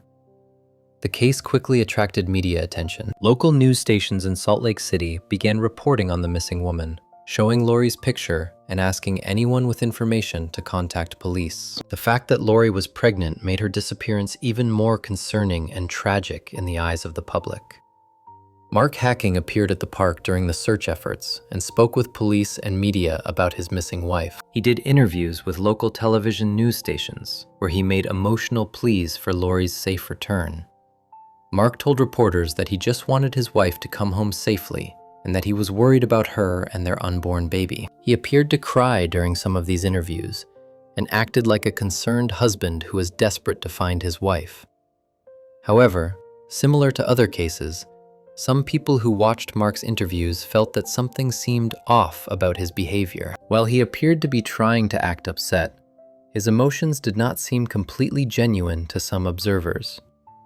As the police investigated Lori's disappearance, they began to notice inconsistencies in Mark's story. They checked surveillance cameras at Memory Grove Park and found no evidence that Lori had been there on the morning of July 19th. There was no footage of her car in the parking lot or of her entering the park. This was significant because if Lori had actually gone to the park as Mark claimed, there should have been some record of her presence there. The police also checked Lori's cell phone records and found that her phone had not been used or moved from the area of the couple's apartment on the morning she supposedly went for a run. This contradicted Mark's claim that she had left the apartment to go jogging. Investigators also discovered some concerning evidence when they searched the apartment that Mark and Lori shared. They found blood evidence in the bedroom and on the mattress. The blood was later confirmed through DNA testing to be Lori's blood. This suggested that something violent had happened to Lori inside the apartment, rather than her having disappeared while out for a run. The police also found that Mark had purchased a new mattress on the morning of July 19th, the same day he reported Lori missing. He had gone to a store and bought a new mattress, claiming he needed to replace their old one. This seemed extremely suspicious given the timing. Why would someone buy a new mattress on the same morning his pregnant wife had supposedly disappeared while jogging? The evidence was pointing clearly toward Mark having been involved in Lori's disappearance. On July 20th, 2004, just one day after Mark reported Lori missing, he was found outside a motel in Salt Lake City, acting strangely. He was found running around in the parking lot wearing only his boxer shorts. When police arrived at the scene, Mark appeared to be having some kind of mental breakdown or episode. He was taken to a hospital for psychiatric evaluation. While this behavior could have been genuine distress over his wife's disappearance, investigators suspected it might be an act designed to make Mark appear too mentally unstable to have harmed Lori. The timing of this breakdown, coming right as police were discovering evidence that contradicted his story, seemed convenient. While Mark was in the hospital, police continued their investigation. They learned more about the lies Mark had told about his education and his acceptance to medical school.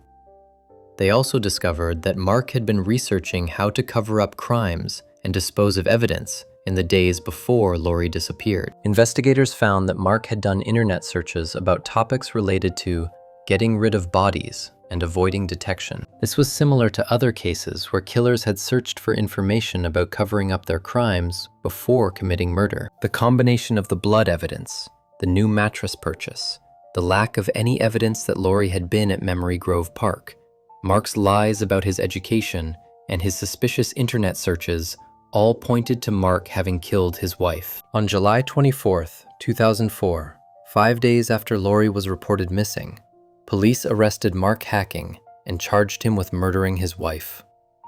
Mark was taken into custody and held without bail at the Salt Lake County Jail. The arrest came as a shock to some people who had believed Mark's story about Lori disappearing during a morning run. But for investigators who had been following the evidence, it was clear that Mark was responsible for Lori's death. The police believed that Mark had killed Lori on the night of July 18th or early morning of July 19th, after she confronted him about his lies regarding his education and their planned move to North Carolina. The theory was that Mark killed Lori because he could not face the consequences of his lies being exposed and could not deal with Lori's reaction to learning the truth about him. However, even though Mark had been arrested, there was still one major problem with the case. Lori's body had not been found. The police had blood evidence and other circumstantial evidence that strongly suggested Mark had killed Lori in their apartment. But without finding Lori's actual body, they could not definitively prove she was dead or determine exactly how she died. The search for Lori's body became a major focus of the investigation.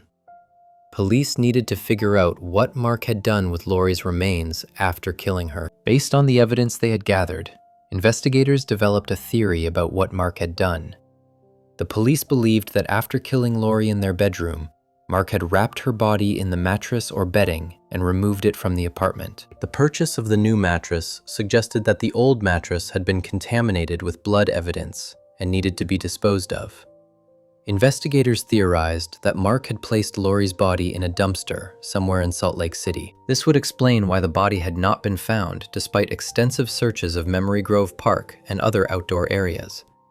If Lori's body was in a dumpster, it would have been taken to the local landfill along with other garbage. The Salt Lake Valley Solid Waste Management Facility, which was the main landfill for the area, became the focus of the search efforts. The landfill covered a huge area and received tons of garbage every single day from all over the Salt Lake City area. Searching a landfill for human remains is an extremely difficult and challenging task. The garbage is compacted and buried, making it hard to search through systematically. Despite these challenges, the police and volunteer searchers were determined to find Lori's body, to give her family closure, and to strengthen the case against Mark. Starting in early August 2004, teams of police officers, cadaver dogs, and volunteers began the painstaking task of searching through sections of the landfill where garbage from the relevant time period had been deposited. The search of the landfill was grueling work. Searchers had to go through tons of garbage in hot summer conditions, looking for any sign of human remains. They used heavy equipment to move large amounts of trash and then carefully examined the material looking for evidence. Cadaver dogs were brought in to help detect the scent of human decomposition. The search continued for months with no success. Many people began to wonder if Lori's body would ever be found, or if Mark had disposed of her remains in a way that would prevent them from ever being recovered. The inability to find Lori's body was frustrating for investigators and heartbreaking for Lori's family, who wanted to be able to give her a proper burial. On October 1st, 2004, more than 2 months after the search of the landfill began, searchers finally made a breakthrough. They discovered human remains in a section of the landfill that matched the area where garbage from the time of Lori's disappearance would have been deposited. The remains were carefully excavated and taken to the medical examiner's office for analysis. On October 15th, 2004, the medical examiner's office confirmed through DNA testing that the remains were those of Lori Hacking. The discovery of Lori's body was bittersweet. While it provided closure to her family and confirmed what everyone already suspected about what had happened to her, it was also devastating to have the final confirmation that Lori was dead and that her body had been discarded in a landfill like garbage. The condition of Lori's remains and the circumstances of where she was found made it difficult for the medical examiner to determine an exact cause of death. The body had been in the landfill for months and had been subjected to decomposition and damage from being compacted with trash and exposed to the elements. However, The medical examiner was able to determine that Lori had died from a gunshot wound to the head. This was significant information because it established exactly how Mark had killed his wife. Mark had shot Lori while she slept, or when she was not expecting it, killing her in their bedroom. The gunshot wound explained the blood evidence that had been found on the mattress in their apartment. With Lori's body found and the cause of death established, the case against Mark Hacking was now much stronger. The prosecution had physical evidence that Lori was dead. They knew how she died, and they had circumstantial evidence connecting Mark to the crime, including his lies about going to Memory Grove Park, the purchase of the new mattress, the blood in the apartment, and his suspicious behavior. Mark was already in jail, awaiting trial, and now the charges against him were solidified by the discovery of Lori's remains. The case moved forward through the legal system as prosecutors prepared to take Mark to trial for first-degree murder. However, before the case went to trial, Mark Hacking made a decision that would change the course of the proceedings. On April 15, 2005, nearly a year after Lori's death, Mark pleaded guilty to first-degree murder in a Utah court. By entering a guilty plea, Mark admitted that he had intentionally and with premeditation killed his wife Lori. The guilty plea meant there would be no trial, no jury, and no need for Lori's family to endure the trauma of sitting through court proceedings where all the details of her death would be presented. Mark's decision to plead guilty may have been influenced by the overwhelming evidence against him and the realization that he would almost certainly be convicted if the case went to trial. As part of his guilty plea, Mark Hacking provided a statement to the court explaining what had happened on the night and morning that Lori died. Mark admitted that on July 18, 2004, after Lori had discovered his lies about his education and their planned move to North Carolina, the couple had gone to bed. According to Mark's statement, he lay awake while Lori slept beside him. At some point during the night or early morning hours of July 19th, Mark got a rifle from their apartment. While Lori was sleeping in their bed, Mark shot her in the head, killing her almost instantly. After shooting Lori, Mark took actions to cover up what he had done.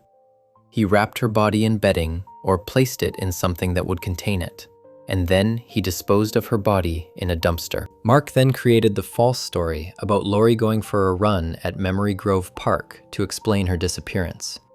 He bought the new mattress to replace the blood-stained one and tried to clean up evidence from the bedroom. Mark also explained that he had put on the performance of being a distraught husband searching for his missing wife, including making the emotional appeals to the media and organizing search efforts, all while knowing that he had killed Lori and dumped her body. The guilty plea and statement provided a clear picture of what had happened and confirmed what investigators had theorized based on the evidence they had collected.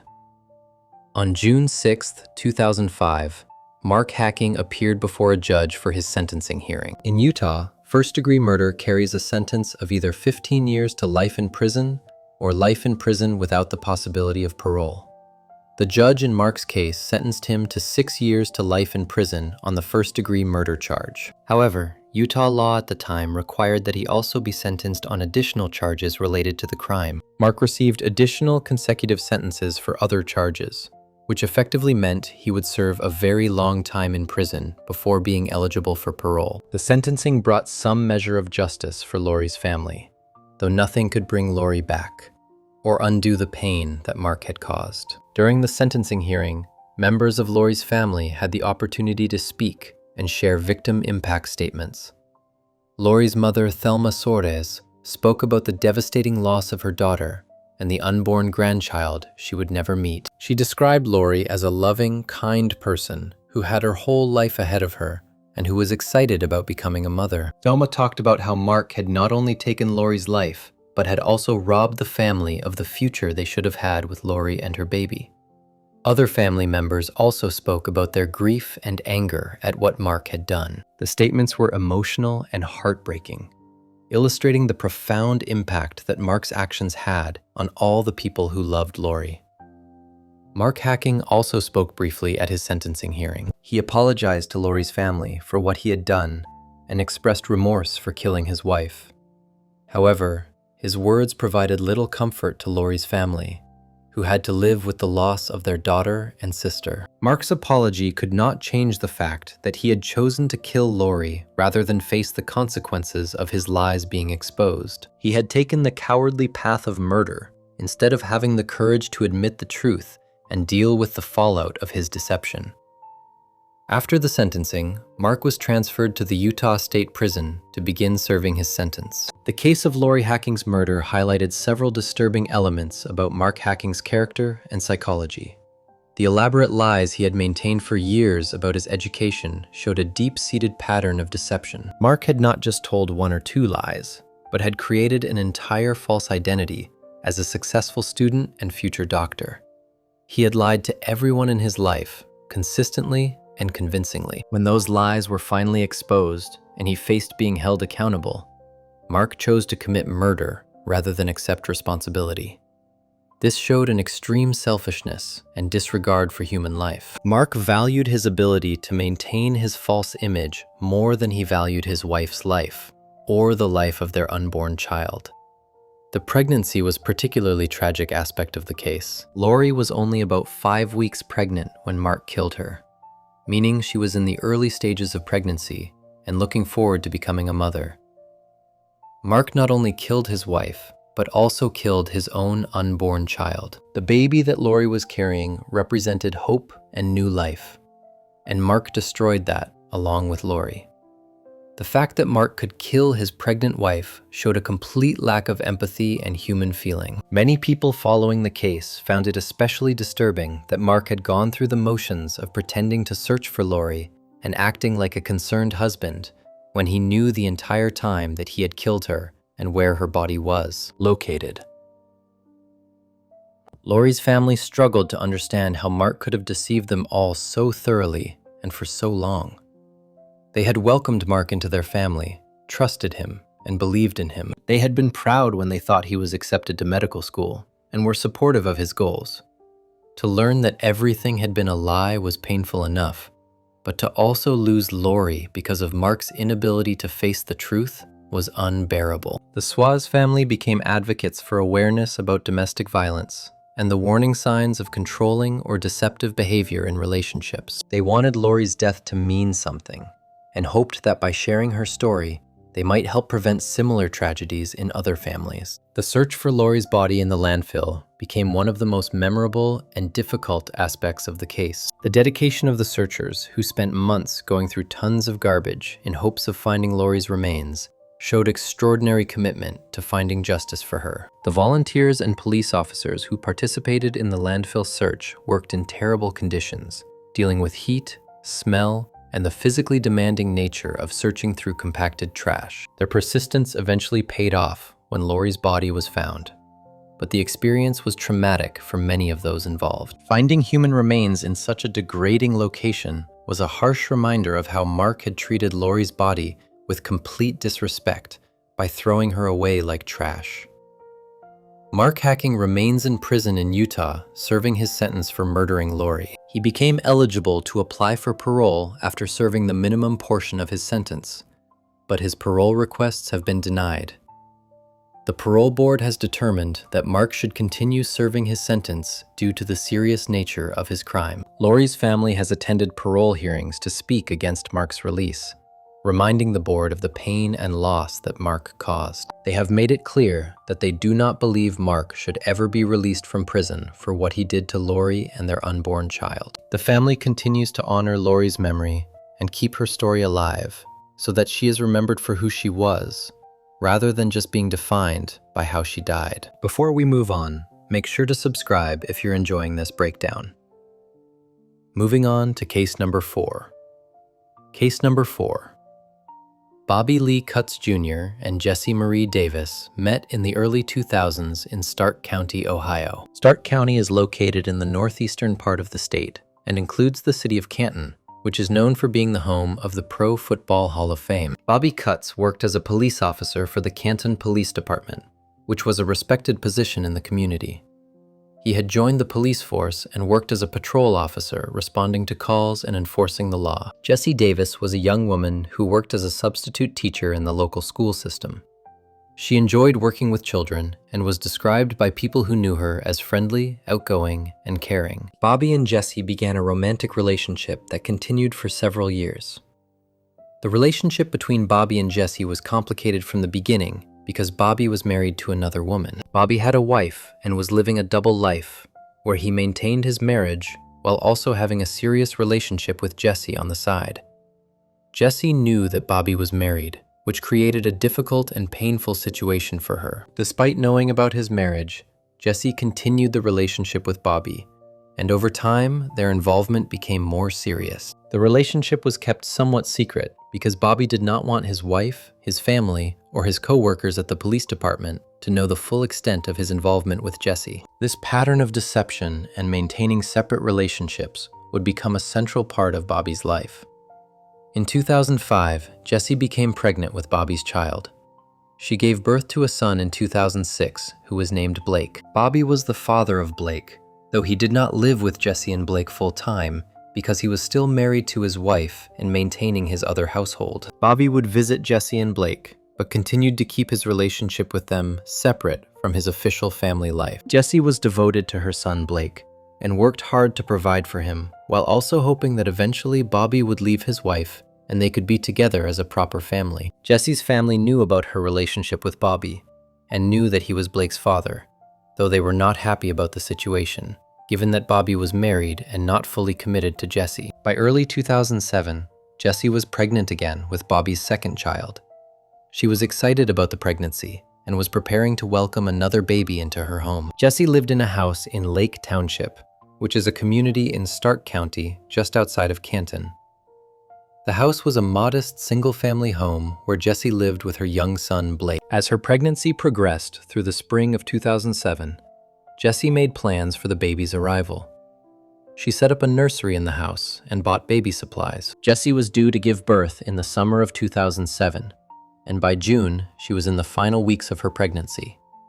She was what doctors describe as near-term or full-term, meaning the baby was fully developed and could be born at any time. During this time, Bobby Cutts was dealing with increasing pressure from maintaining his double life. He was still married to his wife, but he also had responsibilities to Jesse and their son Blake, and now another child was on the way. Bobby was also involved with yet another woman at this time, further complicating his personal life. The stress of juggling multiple relationships, along with his duties as a police officer and the financial obligations of supporting multiple households, was creating serious problems for Bobby. Rather than being honest about his situation and taking responsibility for his choices, Bobby began looking for ways to escape from his obligations. On June 14, 2007, Jessie Davis was at home with her 2-year-old son Blake. It was a Thursday, and Jessie had been going about her normal daily activities. She was 9 months pregnant and could go into labor at any time. That day would be the last day that Jessie's family would hear from her. Jessie's mother, Patricia Porter, tried to call Jessie multiple times throughout the day but got no answer. This was unusual because Jessie normally stayed in regular contact with her mother, especially given that she was so close to giving birth. When Patricia could not reach Jessie by phone as the day went on, she became increasingly worried. On June 15, 2007, the day after Jessie was last heard from, Patricia Porter drove to Jessie's house in Lake Township to check on her daughter. When Patricia arrived at the house, she found the front door unlocked, which immediately concerned her. She went inside and began calling out for Jessie. Patricia searched through the house, but did not find Jessie anywhere. What she did find was Jessie's 2-year-old son Blake, who was alone in the house. Blake was unharmed, but had been by himself for an unknown amount of time. The house showed signs that something was wrong. In Jessie's bedroom, Patricia found that the room was in disarray. There was a large bleach stain on the carpet in the bedroom, and the comforter from the bed was missing. These signs suggested that something violent had happened in the bedroom, and that someone had tried to clean up evidence. Patricia immediately became frightened for her daughter's safety. She called 911 to report that Jessie was missing and that there was evidence of a disturbance in the house. The Stark County Sheriff's Office responded to the call and sent deputies to Jessie's house to investigate. When the police arrived, they found the same concerning scene that Patricia had discovered. Jessie's purse, her car keys, and her cell phone were all at the house, which meant she had not left voluntarily to go somewhere. Her car was still parked outside.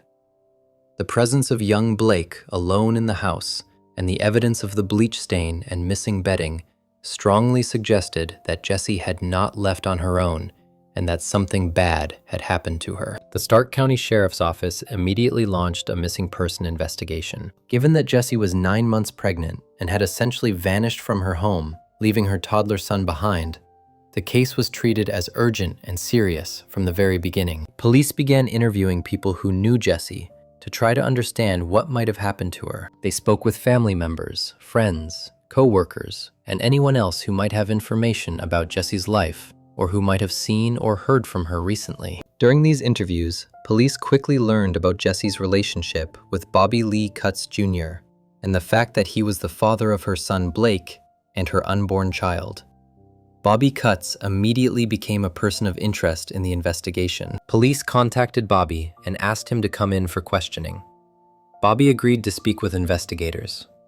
During his initial interviews with police, Bobby claimed that he had nothing to do with Jessie's disappearance. He said he did not know where Jessie was and suggested that maybe someone had broken into her house and abducted her. Bobby acted concerned about Jessie and the baby during these early interviews, presenting himself as a worried father who wanted his girlfriend and unborn child to be found safe. However, investigators were skeptical of Bobby's story from the beginning because of several factors. First, Bobby was a police officer himself and would have known how to cover up a crime and what kinds of evidence to look for or destroy. Second, the relationship between Bobby and Jessie was complicated by the fact that Bobby was married to someone else and had been keeping his relationship with Jessie somewhat secret. Third, the timing of Jessie's disappearance, coming right at the end of her pregnancy when she was about to give birth, suggested that someone who did not want to deal with the responsibilities of another child might have been involved. Police began looking more closely at Bobby Cutts as a potential suspect, rather than just as a concerned family member. As the investigation continued, police searched Jessie's house thoroughly for evidence. They examined the bleach stain in the bedroom more closely and determined that someone had used bleach to try to clean up what was likely blood evidence. The missing comforter from the bed was also significant because it suggested that something had happened on or near the bed and that the bedding had been taken away to hide evidence. Police also found that there was no sign of forced entry into the house, which meant that whoever had harmed Jessie was likely someone she knew and had let into the house willingly. All of these clues pointed towards someone close to Jessie being responsible for her disappearance, rather than a random intruder or stranger. The case quickly gained media attention. Local news stations in the Canton and Stark County area began reporting on the missing pregnant woman, showing Jessie's picture and asking for the public's help in finding her. The story spread to regional and then national news outlets. The image of Jessie Davis, a young woman who was 9 months pregnant and had disappeared, leaving her toddler son alone, generated significant public interest and concern. People across the country followed the case, hoping that Jessie would be found alive and that she and her baby would be okay. Volunteers organized search parties to look for Jessie in areas around Stark County, searching parks, wooded areas, and anywhere else she might be. While the public's search efforts were ongoing, police continued to focus their investigation on Bobby Lee Cutts Jr. They obtained search warrants for Bobby's home, his vehicles, and other locations connected to him. During these searches, police found evidence that connected Bobby to Jessie's disappearance. They discovered that Bobby had purchased bleach shortly before Jessie disappeared, which matched with the bleach stain found in Jessie's bedroom. Police also found evidence suggesting that Bobby had been in Jessie's house around the time she went missing. As investigators dug deeper, they learned that Bobby had been involved with another woman named Maisha Farrell, while also maintaining his relationships with both his wife and Jessie. This third relationship added another layer of complication to Bobby's already tangled personal life. On June 23, 2007, 9 days after Jessie was last seen, police arrested Bobby Lee Cutts Jr. and charged him with 2 counts of murder. The arrest came before Jessie's body had been found, which is unusual but not unheard of in cases where there is strong circumstantial evidence that someone has been killed, even if the body has not been recovered. Police believed they had enough evidence to prove that Bobby had killed Jessie and that she was dead, even though they had not yet located her remains. The arrest of a police officer for murdering his pregnant girlfriend shocked the community. Bobby had been a member of the Canton Police Department and had sworn an oath to protect and serve the community. Yet he was now accused of committing a terrible crime. After Bobby's arrest, police continued to pressure him to tell them where Jesse's body was located. They also arrested Maisha Farrell, the other woman Bobby had been involved with, and charged her with obstruction of justice. Police believed that Maisha had helped Bobby in some way after he killed Jesse, possibly by helping him dispose of evidence or by providing him with a false alibi. The pressure on Bobby from the police and the mounting evidence against him eventually led him to make a decision that would change the course of the investigation. On June 24, 2007, the day after his arrest, Bobby Cutts told police where they could find Jesse's body. He directed investigators to Cuyahoga Valley National Park, which is a large national park area located north of Stark County, between Cleveland and Akron. The park covers thousands of acres and includes forests, trails, and natural areas. Bobby told police that Jesse's body was in a remote, wooded area of the park. Law enforcement officers from multiple agencies went to the location that Bobby had identified and began searching. They found Jessie Marie Davis's body in the woods where Bobby had said it would be. Her body was wrapped in the missing comforter from her bed, which confirmed that the crime had happened in her bedroom as police had suspected. The discovery of Jesse's body was heartbreaking for her family and for the community that had been hoping she would be found alive. Medical examiners performed an autopsy on Jesse's body to determine the cause of death and to gather evidence. The autopsy revealed that Jesse had died from suffocation and blunt force trauma.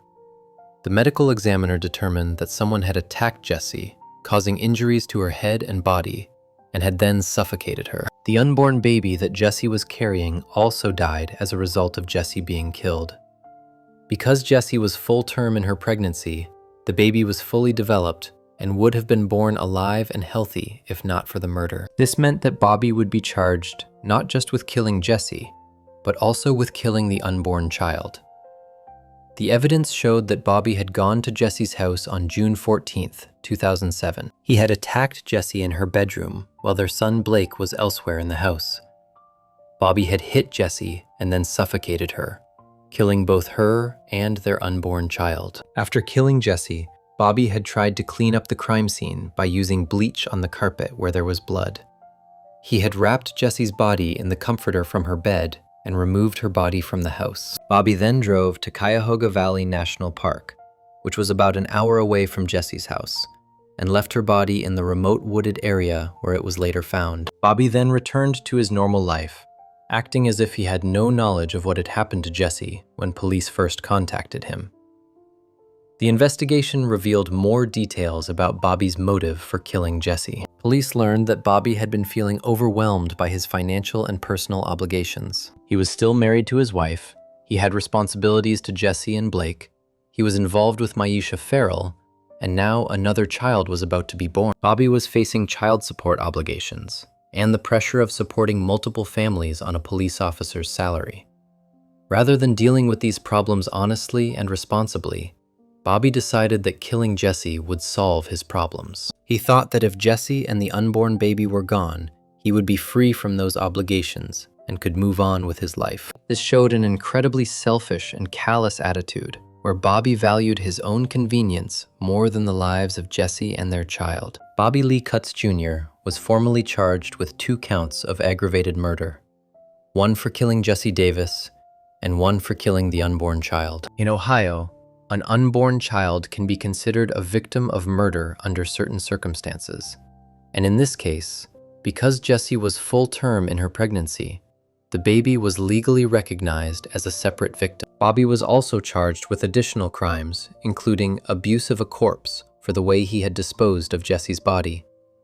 The prosecution announced that they would seek a strong sentence against Bobby, given the serious nature of the crimes. Because Bobby was a police officer who had sworn to uphold the law, his betrayal of that oath made his crimes even more disturbing to the public and to other law enforcement officers.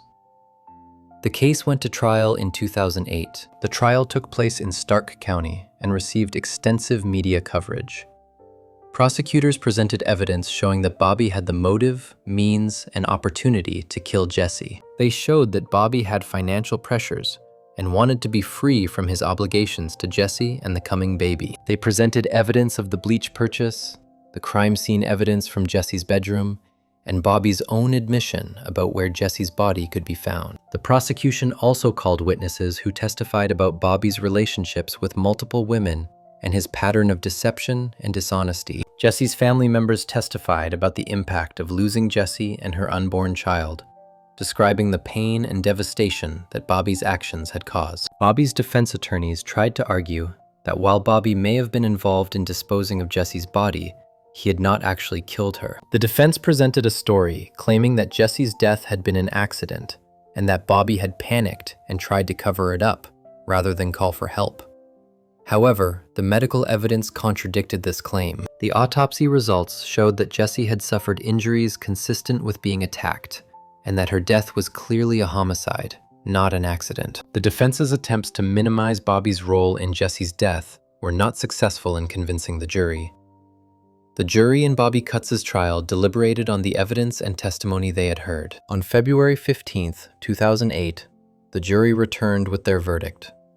They found Bobby Lee Kutz Jr. guilty of aggravated murder for the death of Jesse Marie Davis.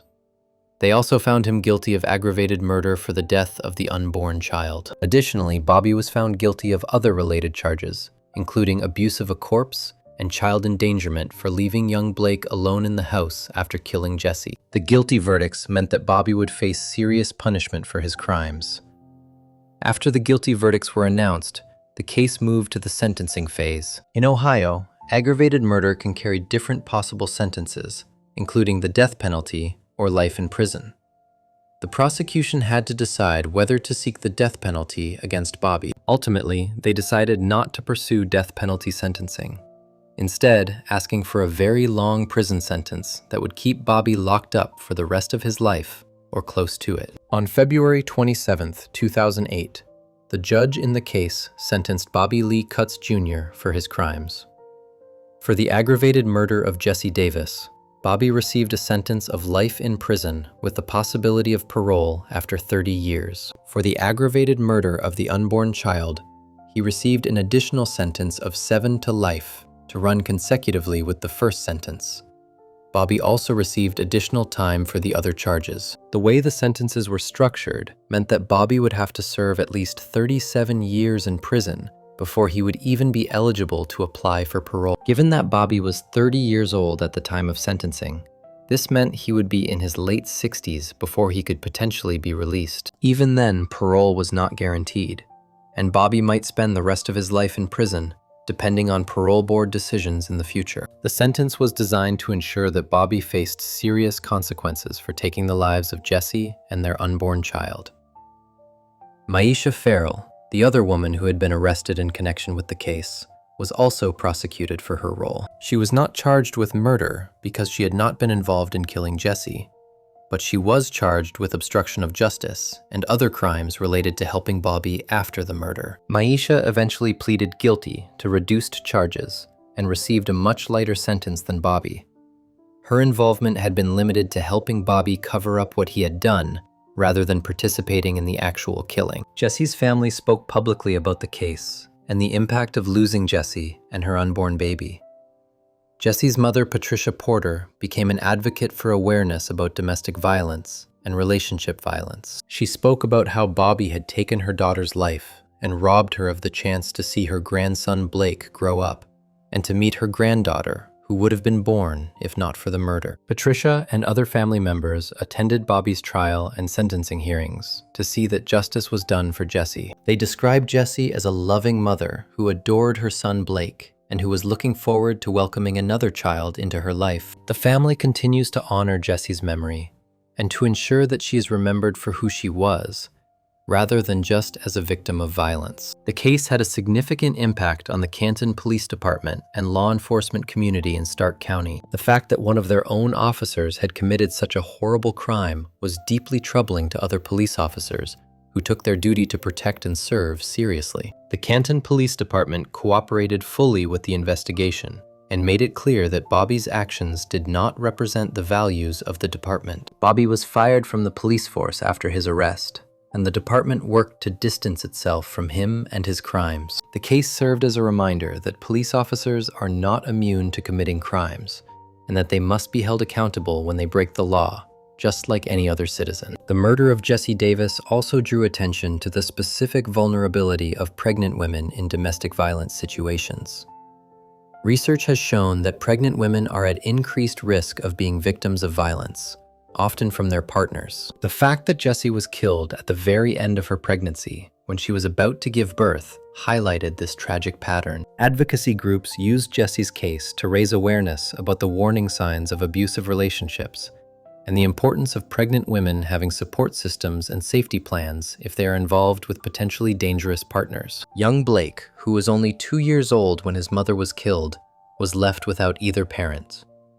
His father was in prison for murdering his mother, and Blake had to grow up knowing this terrible truth about his family. Blake was raised by Jessie's family after her death, ensuring that he would grow up surrounded by people who loved his mother and could tell him about who she was. The impact of Bobby's crime on Blake's life was immeasurable, as he lost his mother and any chance of a relationship with his father due to Bobby's selfish actions. Bobby Lee Cutts Jr. remains in prison in Ohio, serving his sentence. He is housed in a state correctional facility and will not be eligible for parole until he has served the minimum 37 years of his sentence. Even when he becomes eligible for parole, there is no guarantee he will be released, as the parole board will have to determine whether he is suitable for release and whether releasing him would pose a risk to public safety. Given the serious nature of his crimes and the fact that he murdered a pregnant woman and their unborn child, it is possible that Bobby will spend the rest of his life behind bars. Jessie Marie Davis is remembered by her family and community as a young woman who loved her son and was excited about becoming a mother again. Her life was cut short by violence when she was only 26 years old. The unborn child she was carrying, who would have been a girl based on medical information discovered during the investigation, never got the chance to be born and live her life. Both Jessie and her unborn daughter were victims of Bobby Cutts' selfish decision to value his own convenience over their lives. The case remains one of the most notorious murder cases in Stark County history, and serves as a tragic example of intimate partner violence and the lengths some people will go to avoid responsibility for their actions. Before we move on, make sure to subscribe if you're enjoying this breakdown. Moving on to case number 5. Case number 5. Roger Holland and Marjorie Holland lived in Apple Valley, Minnesota, which is a suburban city located south of Minneapolis and St. Paul in the Twin Cities metropolitan area. Apple Valley is a community of about 50,000 people and is known as a family-friendly suburb with good schools and safe neighborhoods. Roger and Marjorie had been married for several years and lived together in a home in Apple Valley. Roger worked as a financial advisor, helping people manage their money and plan for their financial futures. Marjorie, who went by Marge, worked as a manager at a retail store. Friends and neighbors who knew the couple described them as seeming like a normal married couple who were part of the community. By early 2013, Marjorie was pregnant with the couple's first child together. She was approximately 15 weeks along in her pregnancy, meaning she was in her second trimester. Marjorie was excited about becoming a mother and had shared the news of her pregnancy with family members and close friends. The couple had learned through medical testing that they were expecting a daughter, and they had begun making plans for the baby's arrival later that year. Being 15 weeks pregnant meant that Marjorie was past the first trimester when many pregnancy complications occur, and she was moving into what is typically considered a safer and more stable phase of pregnancy. Marjorie had been attending her regular prenatal medical appointments, and everything with the pregnancy appeared to be progressing normally. However, beneath the surface of what appeared to be a normal marriage, there were serious problems in Roger and Marjorie's relationship. Roger had been living a secret life that Marjorie did not know about. He had been involved in an extramarital affair with another woman for a significant period of time. The other woman's identity was not widely publicized in news reports about the case, but it was established that Roger had been maintaining this secret relationship while also living with his wife. Roger had been dividing his time and attention between his wife and his girlfriend, lying to both of them about various aspects of his life. This pattern of deception and maintaining parallel relationships created a complicated and unsustainable situation for Roger. The affair and Roger's double life created pressure that was building as Marjorie's pregnancy progressed. With a baby on the way, Roger faced the reality that his obligations to his wife and family would become more demanding and difficult to hide. A child would require more of his time, attention, and financial resources. The pregnancy also made it harder for Roger to continue his affair as secretly as he had been doing. Rather than dealing with this situation honestly, by either ending his affair and committing to his marriage, or being truthful with Marjorie about his feelings and seeking a divorce, Roger began to consider a more sinister solution to his problem. On March 7, 2013, something terrible happened at the Holland residence in Apple Valley. That morning, Roger called 911 to report that he had found his wife Marjorie unresponsive in their home. When the 911 operator answered, Roger told them that his wife was not breathing and appeared to be dead. He said he had just discovered her in this condition and did not know what had happened. The emergency dispatcher instructed Roger to check for signs of life and to be prepared to perform CPR if needed. Emergency medical services and police were immediately dispatched to the Holland home to respond to the reported medical emergency. When paramedics and police officers arrived at the house, they found Marjorie Holland's body. She was clearly deceased and had been dead for some period of time before emergency services arrived. The first responders examined the scene and Marjorie's body to try to understand what had happened. Roger told the police and paramedics that he had woken up that morning and found his wife dead. He claimed he had no idea what had caused her death and suggested that maybe she had died from some kind of medical problem or natural cause. However, when police and medical personnel examined Marjorie's body more closely, they found evidence that immediately raised suspicions that her death was not natural. Marjorie had visible injuries on her body that were consistent with violence rather than natural death or medical emergency. There were signs that she had been strangled or suffocated. The specific nature of the injuries and the condition of the body indicated that Marjorie had been the victim of homicide rather than having died from pregnancy complications, a sudden medical event, or any other natural cause. The police officers at the scene immediately shifted their response from treating this as a medical emergency to treating it as a crime scene. They secured the house and began a homicide investigation. Roger Holland, as the person who reported finding the body, and as the husband who had been in the home, immediately became the primary person of interest in the investigation. The Apple Valley Police Department and the Dakota County Sheriff's Office began investigating Marjorie's death as a murder case. Detectives conducted a detailed examination of the Holland home, looking for evidence about what had happened. They photographed and documented the scene, collected physical evidence, and interviewed Roger about the events leading up to Marjorie's death. During initial questioning, Roger stuck to his story that he had simply found his wife dead and had no knowledge of how she died. He presented himself as a shocked and grieving husband who could not understand why his pregnant wife was suddenly dead. However, investigators were skeptical of Roger's account from the beginning.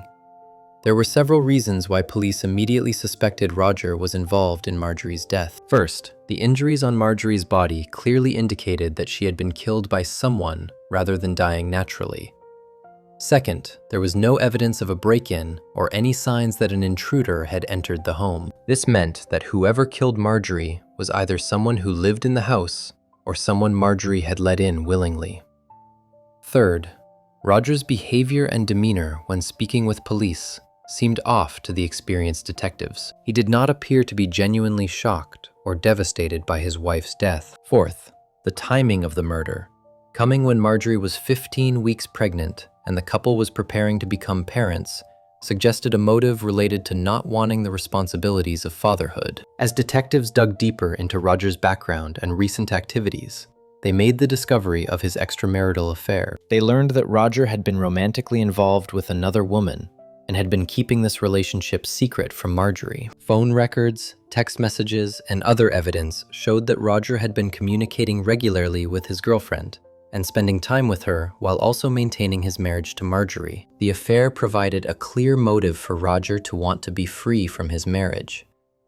With a baby on the way, Roger's ability to continue his double life would have become much more difficult, if not impossible. The discovery of the affair was a crucial piece of evidence that helped investigators understand why Roger might have wanted to kill his wife. The medical examiner's office performed an autopsy on Marjorie's body to determine the exact cause of death and to document all injuries. The autopsy confirmed that Marjorie had died from asphyxiation, meaning she was deprived of oxygen until she died. The specific mechanism was determined to be smothering, where something had been placed over Marjorie's nose and mouth to prevent her from breathing. The medical examiner found evidence of a struggle, indicating that Marjorie had tried to fight back or defend herself when she was being attacked. The autopsy also confirmed that Marjorie was approximately 15 weeks pregnant at the time of her death, and that the fetus had died as a result of Marjorie being killed. Because the fetus was not yet at a stage of development where it could survive outside the womb, it died when Marjorie died. Based on the physical evidence, the autopsy results, Roger's suspicious behavior, and the discovery of his affair, police had strong reason to believe that Roger Holland had murdered his wife. On March 8, 2013, just one day after Marjorie's body was found, police arrested Roger Holland and charged him with murder. The quick arrest reflected the strength of the evidence against Roger and the investigators' confidence that they had identified the person responsible for Marjorie's death. Roger was taken into custody and held in jail. The charges against him were extremely serious. He was charged with 2 counts of second-degree murder, one for killing Marjorie and one for killing the unborn child she was carrying. Under Minnesota law at the time, an unborn child could be considered a victim of murder under certain circumstances.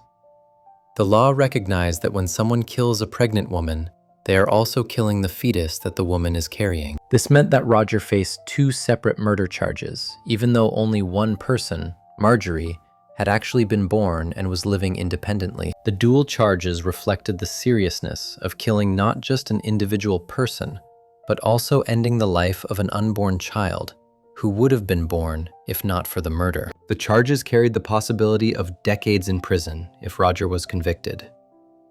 The case against Roger Holland moved forward through the legal system. Prosecutors in Dakota County, which is where Apple Valley is located, prepared their case against Roger. They gathered all the evidence that had been collected during the investigation and worked to build the strongest possible case to present to a jury. The prosecution's theory was straightforward. Roger had been having an affair, his wife was pregnant, he did not want to be tied down with a child and the responsibilities that came with being a father, and he decided to kill Marjorie to free himself from the marriage and the coming baby. The evidence supporting this theory included the affair itself, the manner of death showing this was clearly murder and not an accident, and the lack of any other plausible explanation for who would have wanted to harm Marjorie. Roger Holland pleaded not guilty to the charges against him. By entering a not guilty plea, Roger was denying that he had killed his wife and forcing the prosecution to prove their case against him in court. Roger's defense attorneys would have the opportunity to challenge the evidence and present alternative theories about what happened to Marjorie. However, the evidence against Roger was strong, and the case proceeded toward trial. As the legal process moved forward, Marjorie's family dealt with the terrible grief of losing both Marjorie and her unborn daughter. They had lost a beloved family member who was excited about becoming a mother, and they had lost the grandchild or niece they would never get to meet. The case went to trial in Dakota County District Court. During the trial, prosecutors presented their evidence to the jury. They called witnesses who testified about the crime scene, the autopsy results, and the investigation into Marjorie's death. Medical experts explained how Marjorie had been killed and testified that her death was definitely a homicide rather than an accident or natural death. Investigators testified about the evidence they had found, including the affair that Roger had been hiding from his wife. Phone records and text messages between Roger and his girlfriend were introduced as evidence, showing that Roger had been living a secret life. The prosecution argued that Roger had killed Marjorie in their home, likely while she was sleeping or when she was not expecting an attack, by smothering her with a pillow or other objects. The prosecution's case painted a picture of Roger as a selfish person who valued his own desires more than his wife's life. They argued that when faced with the prospect of being a father and having increased responsibilities to his family, Roger chose murder as his way out, rather than dealing with the situation honestly. The prosecutors emphasized that Roger had killed not just his wife, but also his own unborn daughter, showing a complete lack of empathy or human feeling. They presented evidence of Roger's behavior after the murder, including his attempt to make it look like Marjorie had died naturally, and his call to 911, pretending to be a shocked husband who had just discovered his wife's body. Roger's defense attorneys tried to create reasonable doubt about whether Roger was actually responsible for Marjorie's death. Defense lawyers in murder trials often try to suggest alternative explanations for what happened, or try to raise questions about the investigation and evidence collection. However, in Roger's case, the defense faced significant challenges because the evidence was so strong. There was no evidence of any other person having been in the house, no signs of a break-in, and no other plausible suspect. The defense could not effectively explain away the affair or provide a convincing alternative theory about who would have wanted to kill Marjorie if not Roger.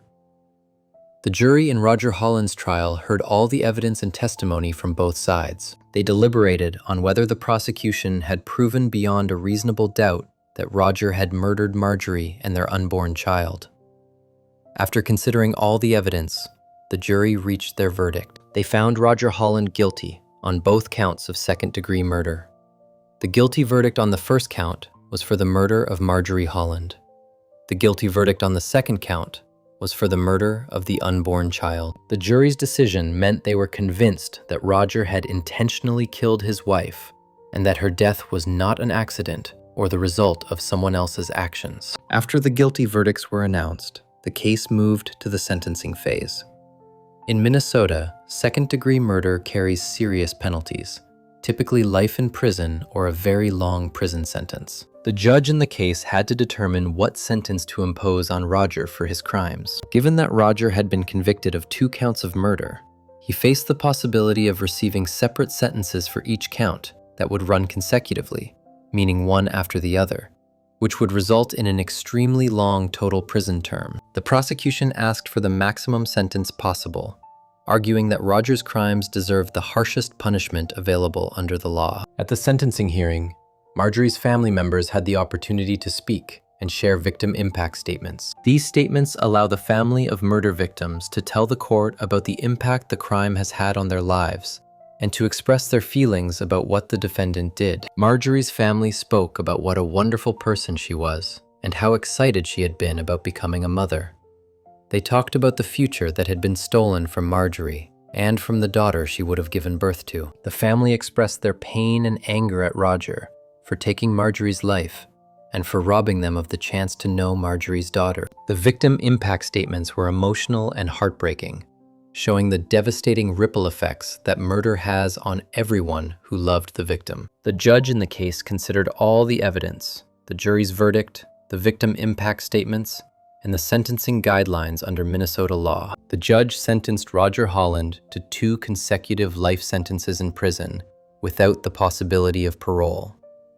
This meant that Roger would spend the rest of his natural life in prison and would never be eligible for release. The consecutive nature of the sentences, meaning they run one after the other rather than at the same time, emphasized that Roger was being punished for 2 separate murders. The life sentences without parole reflected the extreme seriousness of Roger's crimes and ensured that he would be permanently removed from society and would never have the opportunity to harm anyone else. The sentence of life without parole is one of the harshest sentences available in the American criminal justice system, short of the death penalty. Minnesota does not have the death penalty, so life without parole was the maximum punishment Roger could receive. The sentence meant that Roger would be imprisoned until he died, whether that was many decades in the future or sooner due to health problems or old age. There would be no parole hearings, no chance for early release, and no possibility of Roger ever walking free again. For someone who was relatively young at the time of his conviction, this meant spending potentially 40, 50, or more years in prison with no hope of ever being released. Roger Holland is currently incarcerated in a Minnesota state prison, serving his life sentences. He is held in a maximum security facility where he will remain for the rest of his life. The case had a significant impact on the Apple Valley community where Roger and Marjorie had lived. Neighbors who had known the couple were shocked to learn that Roger had murdered his wife. The case served as a reminder that domestic violence and intimate partner homicide can happen in any community, regardless of how safe or peaceful it seems from the outside. People who had known Roger were disturbed to realize that someone who seemed normal and functioned successfully in his professional life could be capable of such violence against his own wife. The murder of Marjorie Holland and her unborn daughter highlighted the vulnerability of pregnant women to violence from their partners. Research and statistics have shown that pregnancy can be a time of increased risk for women in abusive or troubled relationships. Some men react to the news of pregnancy or to the reality of impending fatherhood with violence rather than support. The reasons for this vary, but can include feeling trapped by the responsibility of a child, not wanting to be tied to the mother, or feeling that the child will interfere with their lifestyle or other relationships. Marjorie's case fit this tragic pattern, with Roger killing her specifically because she was pregnant and he did not want to deal with being a father. The legal recognition of the unborn child as a separate murder victim was significant in this case. Under Minnesota law, the fact that Marjorie was pregnant meant that Roger was held accountable not just for her death, but also for the death of the child she was carrying. This legal principle, which exists in various forms in many states, reflects society's recognition that killing a pregnant woman involves taking two lives rather than one. The law treats the fetus as a victim with its own legal standing, separate from the mother. This aspect of the case was important to Marjorie's family, who felt that their unborn granddaughter or niece deserved to be recognized and remembered as a victim of Roger's crime. Marjorie's family worked to keep her memory alive after her death. They spoke publicly about Marjorie and the kind of person she was, wanting people to remember her as more than just a murder victim. Family members described Marjorie as someone who was kind, hardworking, and excited about the future. She had been looking forward to becoming a mother and had been making plans for her daughter's arrival. The family emphasized that Marjorie had her whole life ahead of her and that she and her daughter deserved to live. They wanted people to understand the real human cost of Roger's selfish actions, not just statistics or legal charges, but an actual person with dreams and plans who was taken away too soon. The case also raised awareness about the importance of recognizing warning signs in relationships. While there were no public reports that Roger had been physically violent toward Marjorie before the murder, his pattern of dishonesty and his affair were indicators that something was wrong in the marriage. Relationship experts and domestic violence advocates point out that deception, manipulation, and lack of respect for a partner's well-being can be warning signs of someone who is capable of more serious harm. If Marjorie had known about Roger's affair and his true feelings about the pregnancy, she might have been able to take steps to protect herself. However, Roger's ability to hide his double life meant that Marjorie had no warning about the danger she was in. The Apple Valley Police Department and the prosecutors who worked on the case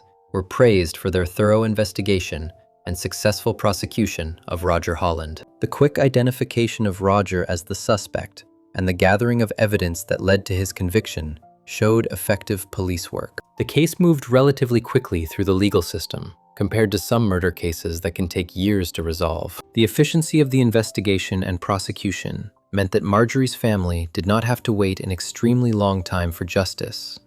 Though, of course, no amount of justice could bring Marjorie or her daughter back. Roger Holland's case became part of the public record and news archives documenting cases of intimate partner homicide. Researchers and advocates who study domestic violence and pregnancy-related homicide sometimes reference cases like Marjorie's when discussing the risks that pregnant women face and the importance of screening for domestic violence during prenatal care. Medical providers are trained to ask pregnant patients about their safety at home and to watch for signs that a woman might be in danger from her partner. However, cases like Marjorie's show that even when there are no obvious signs of physical abuse, women can still be at risk from partners who see the pregnancy as a problem to be eliminated, rather than a blessing to celebrate. The murder also impacted the retail store where Marjorie had worked as a manager. Her coworkers and employees lost someone who had been their boss and colleague. The store held memorials for Marjorie and provided support to employees who were grieving her loss. Marjorie had been a leader at work and was respected by the people she supervised. Her death left a hole in the workplace that was felt by everyone who had worked with her. Similarly, Roger's employer and the clients he had worked with as a financial advisor were shocked to learn about his crime. Roger had presented a professional image and had been trusted with helping people manage their money, yet he was capable of murdering his own wife. The revelation of what Roger had done damaged the reputation of his employer and caused clients to question how someone capable of such violence could have been working in a position of trust. Marjorie Holland was 32 years old when Roger murdered her. She was in the prime of her life and had many years ahead of her that were stolen by her husband's selfish decision. The daughter Marjorie was carrying never got the chance to be born, to grow up, to experience life, or to know her mother. Roger's decision to kill Marjorie and their unborn child eliminated not just their lives, but all the potential and possibilities that they represented. Marjorie might have gone on to have more children, to advance in her career, to travel, to enjoy hobbies, and to experience all the joys of life. Her daughter would have grown up, gone to school, made friends, and eventually become an adult with her own life and dreams. All of that was taken away in a single act of violence by someone who was supposed to love and protect Marjorie. The consecutive life sentences without parole that Roger received ensure that he will pay for his crimes for the rest of his life. Unlike cases where defendants receive sentences that allow for the possibility of parole after a certain number of years, Roger has no hope of ever being released from prison. This type of sentence is reserved for the most serious crimes and for offenders who are deemed to pose a permanent threat to society. The court's decision to impose this maximum sentence reflected the heinous nature of Roger's crime, killing his pregnant wife to escape his responsibilities as a husband and father. The sentence sends a message that society views such crimes as deserving of the harshest possible punishment, and that people who commit these acts will be held fully accountable for taking innocent lives. Before we move on, make sure to subscribe if you're enjoying this breakdown. Moving on to the final case of the video, case number 6. Tariq Khan and Nadia Khan lived in Bradford, England, which is a city located in West Yorkshire in the northern part of the country. Bradford is a large city with a population of over 500,000 people and has a diverse community with residents from many different cultural backgrounds. Tariq and Nadia were married and had 2 children together. They lived in the Manningham area of Bradford, which is a neighborhood with many families and residential streets. Nadia was 24 years old and was described by her family as a caring daughter, sister, and loving mother to her children. She was known in her community as a kind person who was devoted to her family. By June 2015, Nadia was pregnant with the couple's 3rd child. She was approximately 6 months pregnant, which medical professionals describe as being in the 2nd trimester of pregnancy. Some reports indicated she was between 6 and 7 months along, while court proceedings later established she was 31 weeks pregnant at the time of her death. Being 31 weeks pregnant meant that Nadia was in her 3rd trimester and getting close to when the baby would be born.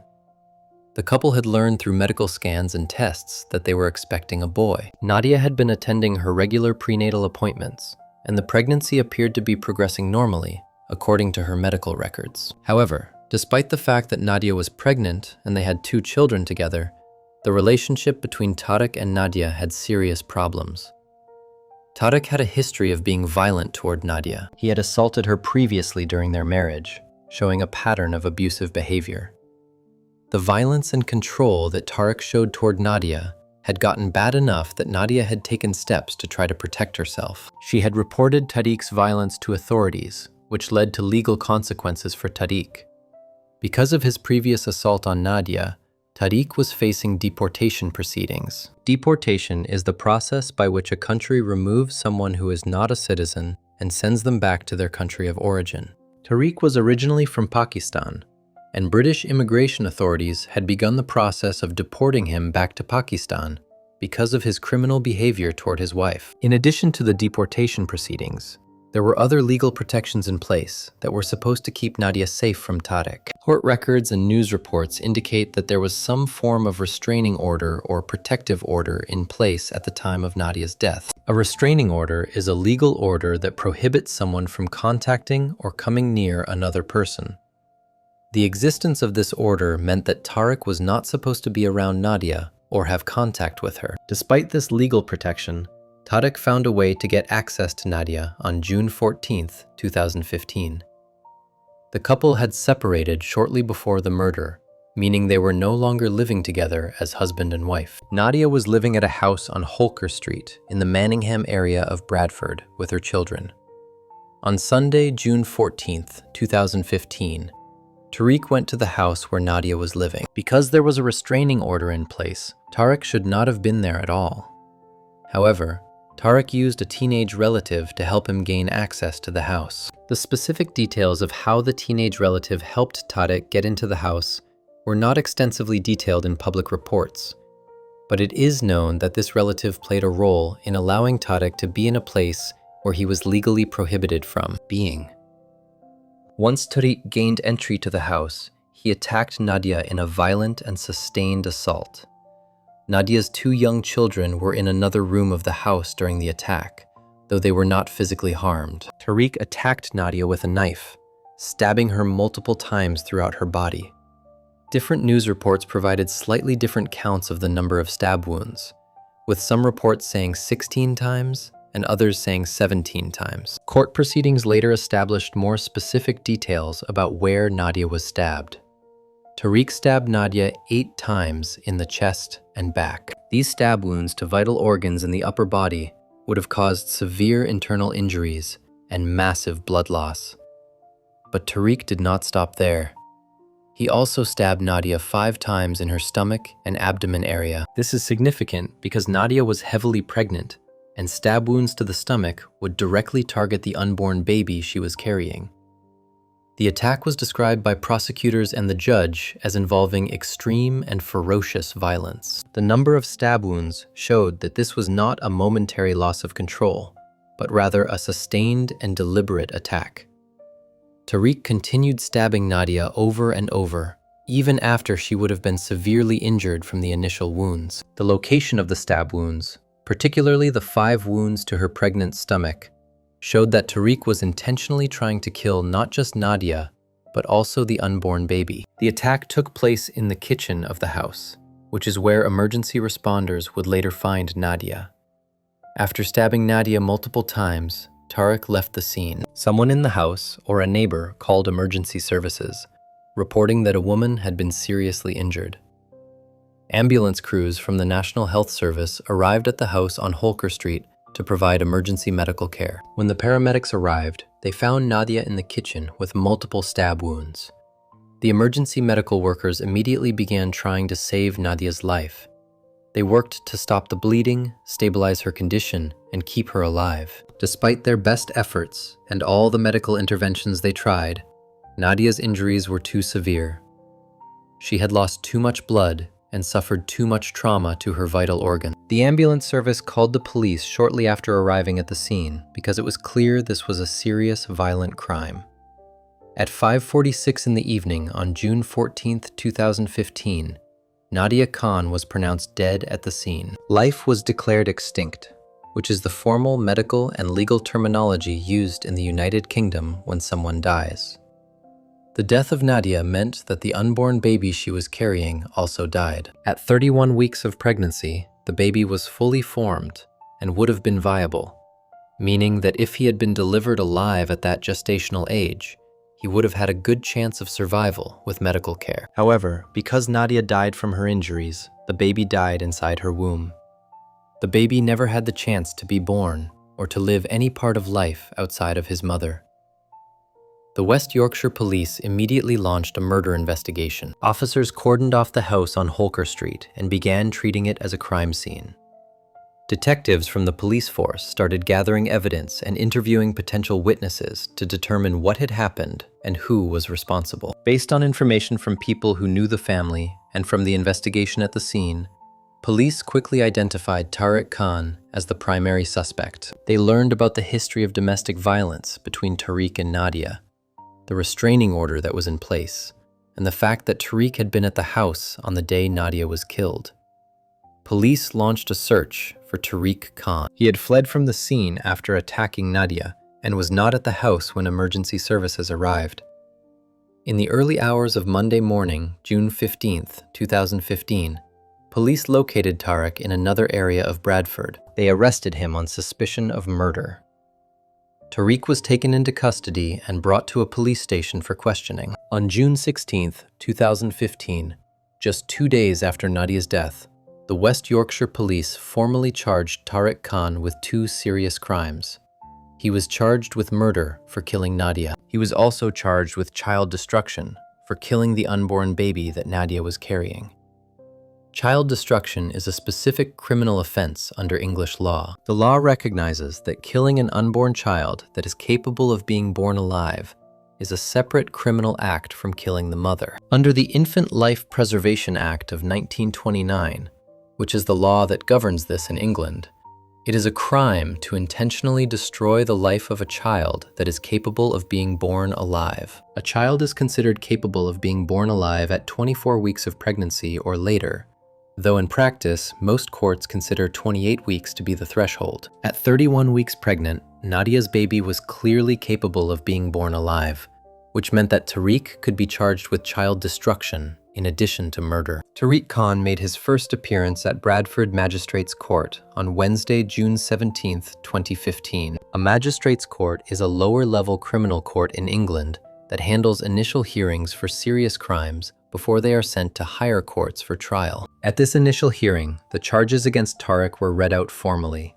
and he was remanded in custody, meaning he would be held in jail while awaiting further court proceedings. Because of the serious nature of the charges, Tariq was not granted bail and would remain locked up throughout the legal process. The death of Nadia Khan shocked the Bradford community and attracted significant media attention both locally and nationally. News of a pregnant woman being stabbed to death in her own home was horrifying to people who heard about it. The fact that Nadia's young children had been in the house during the attack made the crime even more disturbing. The community in Bradford came together to mourn Nadia and show support for her family. Nearly 100 people attended a vigil in the center of Bradford in memory of Nadia. The vigil gave people a chance to remember Nadia, light candles, say prayers, and show solidarity with her grieving family. On June 23, 2015, an inquest into Nadia's death was opened at Bradford Coroner's Court.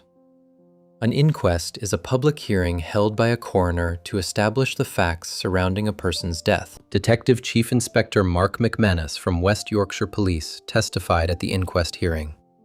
He provided information about what had happened on June 14th and explained the circumstances of Nadia's death. DCI McManus told the coroner that Nadia Khan was found with stab injuries in the kitchen of the property. He described how the ambulance service had attended and made their best efforts to save her, but that she had died from her injuries at 5:46 in the evening. The detective also confirmed that Nadia was 6 to 7 months pregnant at the time of her death. He said that police had looked into the pregnancy by obtaining medical records from Nadia's doctor, and that the unborn baby had been examined to determine the gestational age. DCI McManus stated that investigators believed the unborn baby was about 7 months old, which corresponds to approximately 31 weeks of pregnancy. The coroner heard that Nadia had died from multiple stab wounds. The medical examination of her body showed all the injuries she had sustained during Tariq's attack. The inquest hearing was then suspended until the outcome of the criminal court proceedings against Tariq Khan. This is standard practice in England when someone has been charged with murder, as the inquest cannot continue while criminal proceedings are ongoing to avoid interfering with the trial process. Also on June 23, 2015, Nadia's funeral took place in Bradford. The funeral was held at the Masjid Bilal Mosque in Manningham, which is the neighborhood where Nadia had lived. Thousands of people gathered for the funeral service. The large turnout showed how much Nadia had been loved and respected in her community, and how deeply her death had affected people. Mourners came to pay their respects and support Nadia's grieving family. The funeral service followed Islamic traditions, as Nadia and her family were Muslim.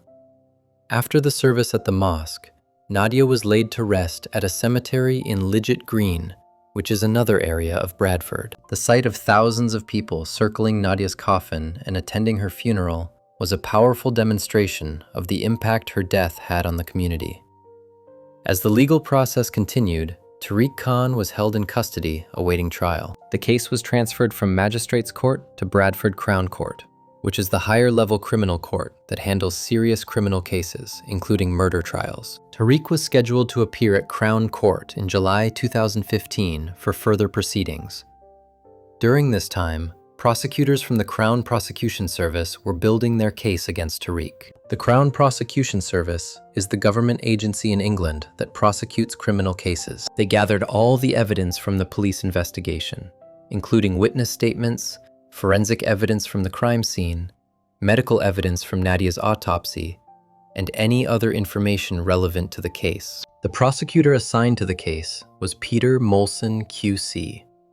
QC stands for Queen's Counsel, which is a senior barrister in England who handles complex and serious criminal cases. Peter Molson reviewed all the evidence and prepared to present the case against Tariq Khan at trial. The evidence in the case was overwhelming. There was forensic evidence from the crime scene, showing what had happened in the kitchen where Nadia was attacked. There was medical evidence from the autopsy, showing the exact nature and number of Nadia's injuries. There were witness statements from people who knew about Tariq's history of violence toward Nadia. Most importantly, there was evidence showing that Tariq had specifically targeted Nadia's pregnant stomach with stab wounds, demonstrating his intent to kill the unborn baby. Tariq initially tried to claim that Nadia had started the violence, and that she had grabbed the knife first, suggesting he was acting in self-defense. However, forensic evidence completely contradicted this claim. The pattern of injuries on Nadia's body, the number of stab wounds, the locations of the wounds, and other physical evidence all showed that Tariq was the aggressor and that Nadia had been the victim of a sustained and brutal attack. There was no evidence supporting Tariq's claim that Nadia had initiated any violence or that Tariq was defending himself. The forensic evidence made it clear that Tariq's version of events was false. Faced with overwhelming evidence of his guilt and the certainty that he would be convicted at trial, Tariq Khan made the decision to plead guilty to the charges against him. On a date that was not specifically reported in available sources, but that occurred sometime between the initial court appearances and October 2015, Tariq appeared at Bradford Crown Court and entered guilty pleas. He pleaded guilty to murder for killing Nadia. He pleaded guilty to child destruction for killing the unborn baby Nadia was carrying. Tariq also pleaded guilty to an earlier assault on Nadia, which was likely the assault that had led to the deportation proceedings against him. By pleading guilty, Tariq admitted that he had committed these crimes and accepted legal responsibility for his actions. The decision to plead guilty meant there would be no trial. When a defendant pleads guilty, the case moves directly to sentencing, without the need for a jury to hear evidence and determine guilt. This saved Nadia's family from having to sit through a potentially traumatic trial, where all the details of her death would be presented in open court. However, even with a guilty plea, a sentencing hearing was still required, so that a judge could determine what punishment Tariq would receive for his crimes. On October 13, 2015, Tariq Khan appeared before Judge Roger Thomas at Bradford Crown Court for his sentencing hearing. Judge Thomas was a senior judge who had been elevated to the rank of Queen's Counsel and was experienced in handling the most serious criminal cases. The sentencing hearing gave prosecutors and the defense an opportunity to present information relevant to sentencing, and it gave Nadia's family a chance to provide victim impact statements describing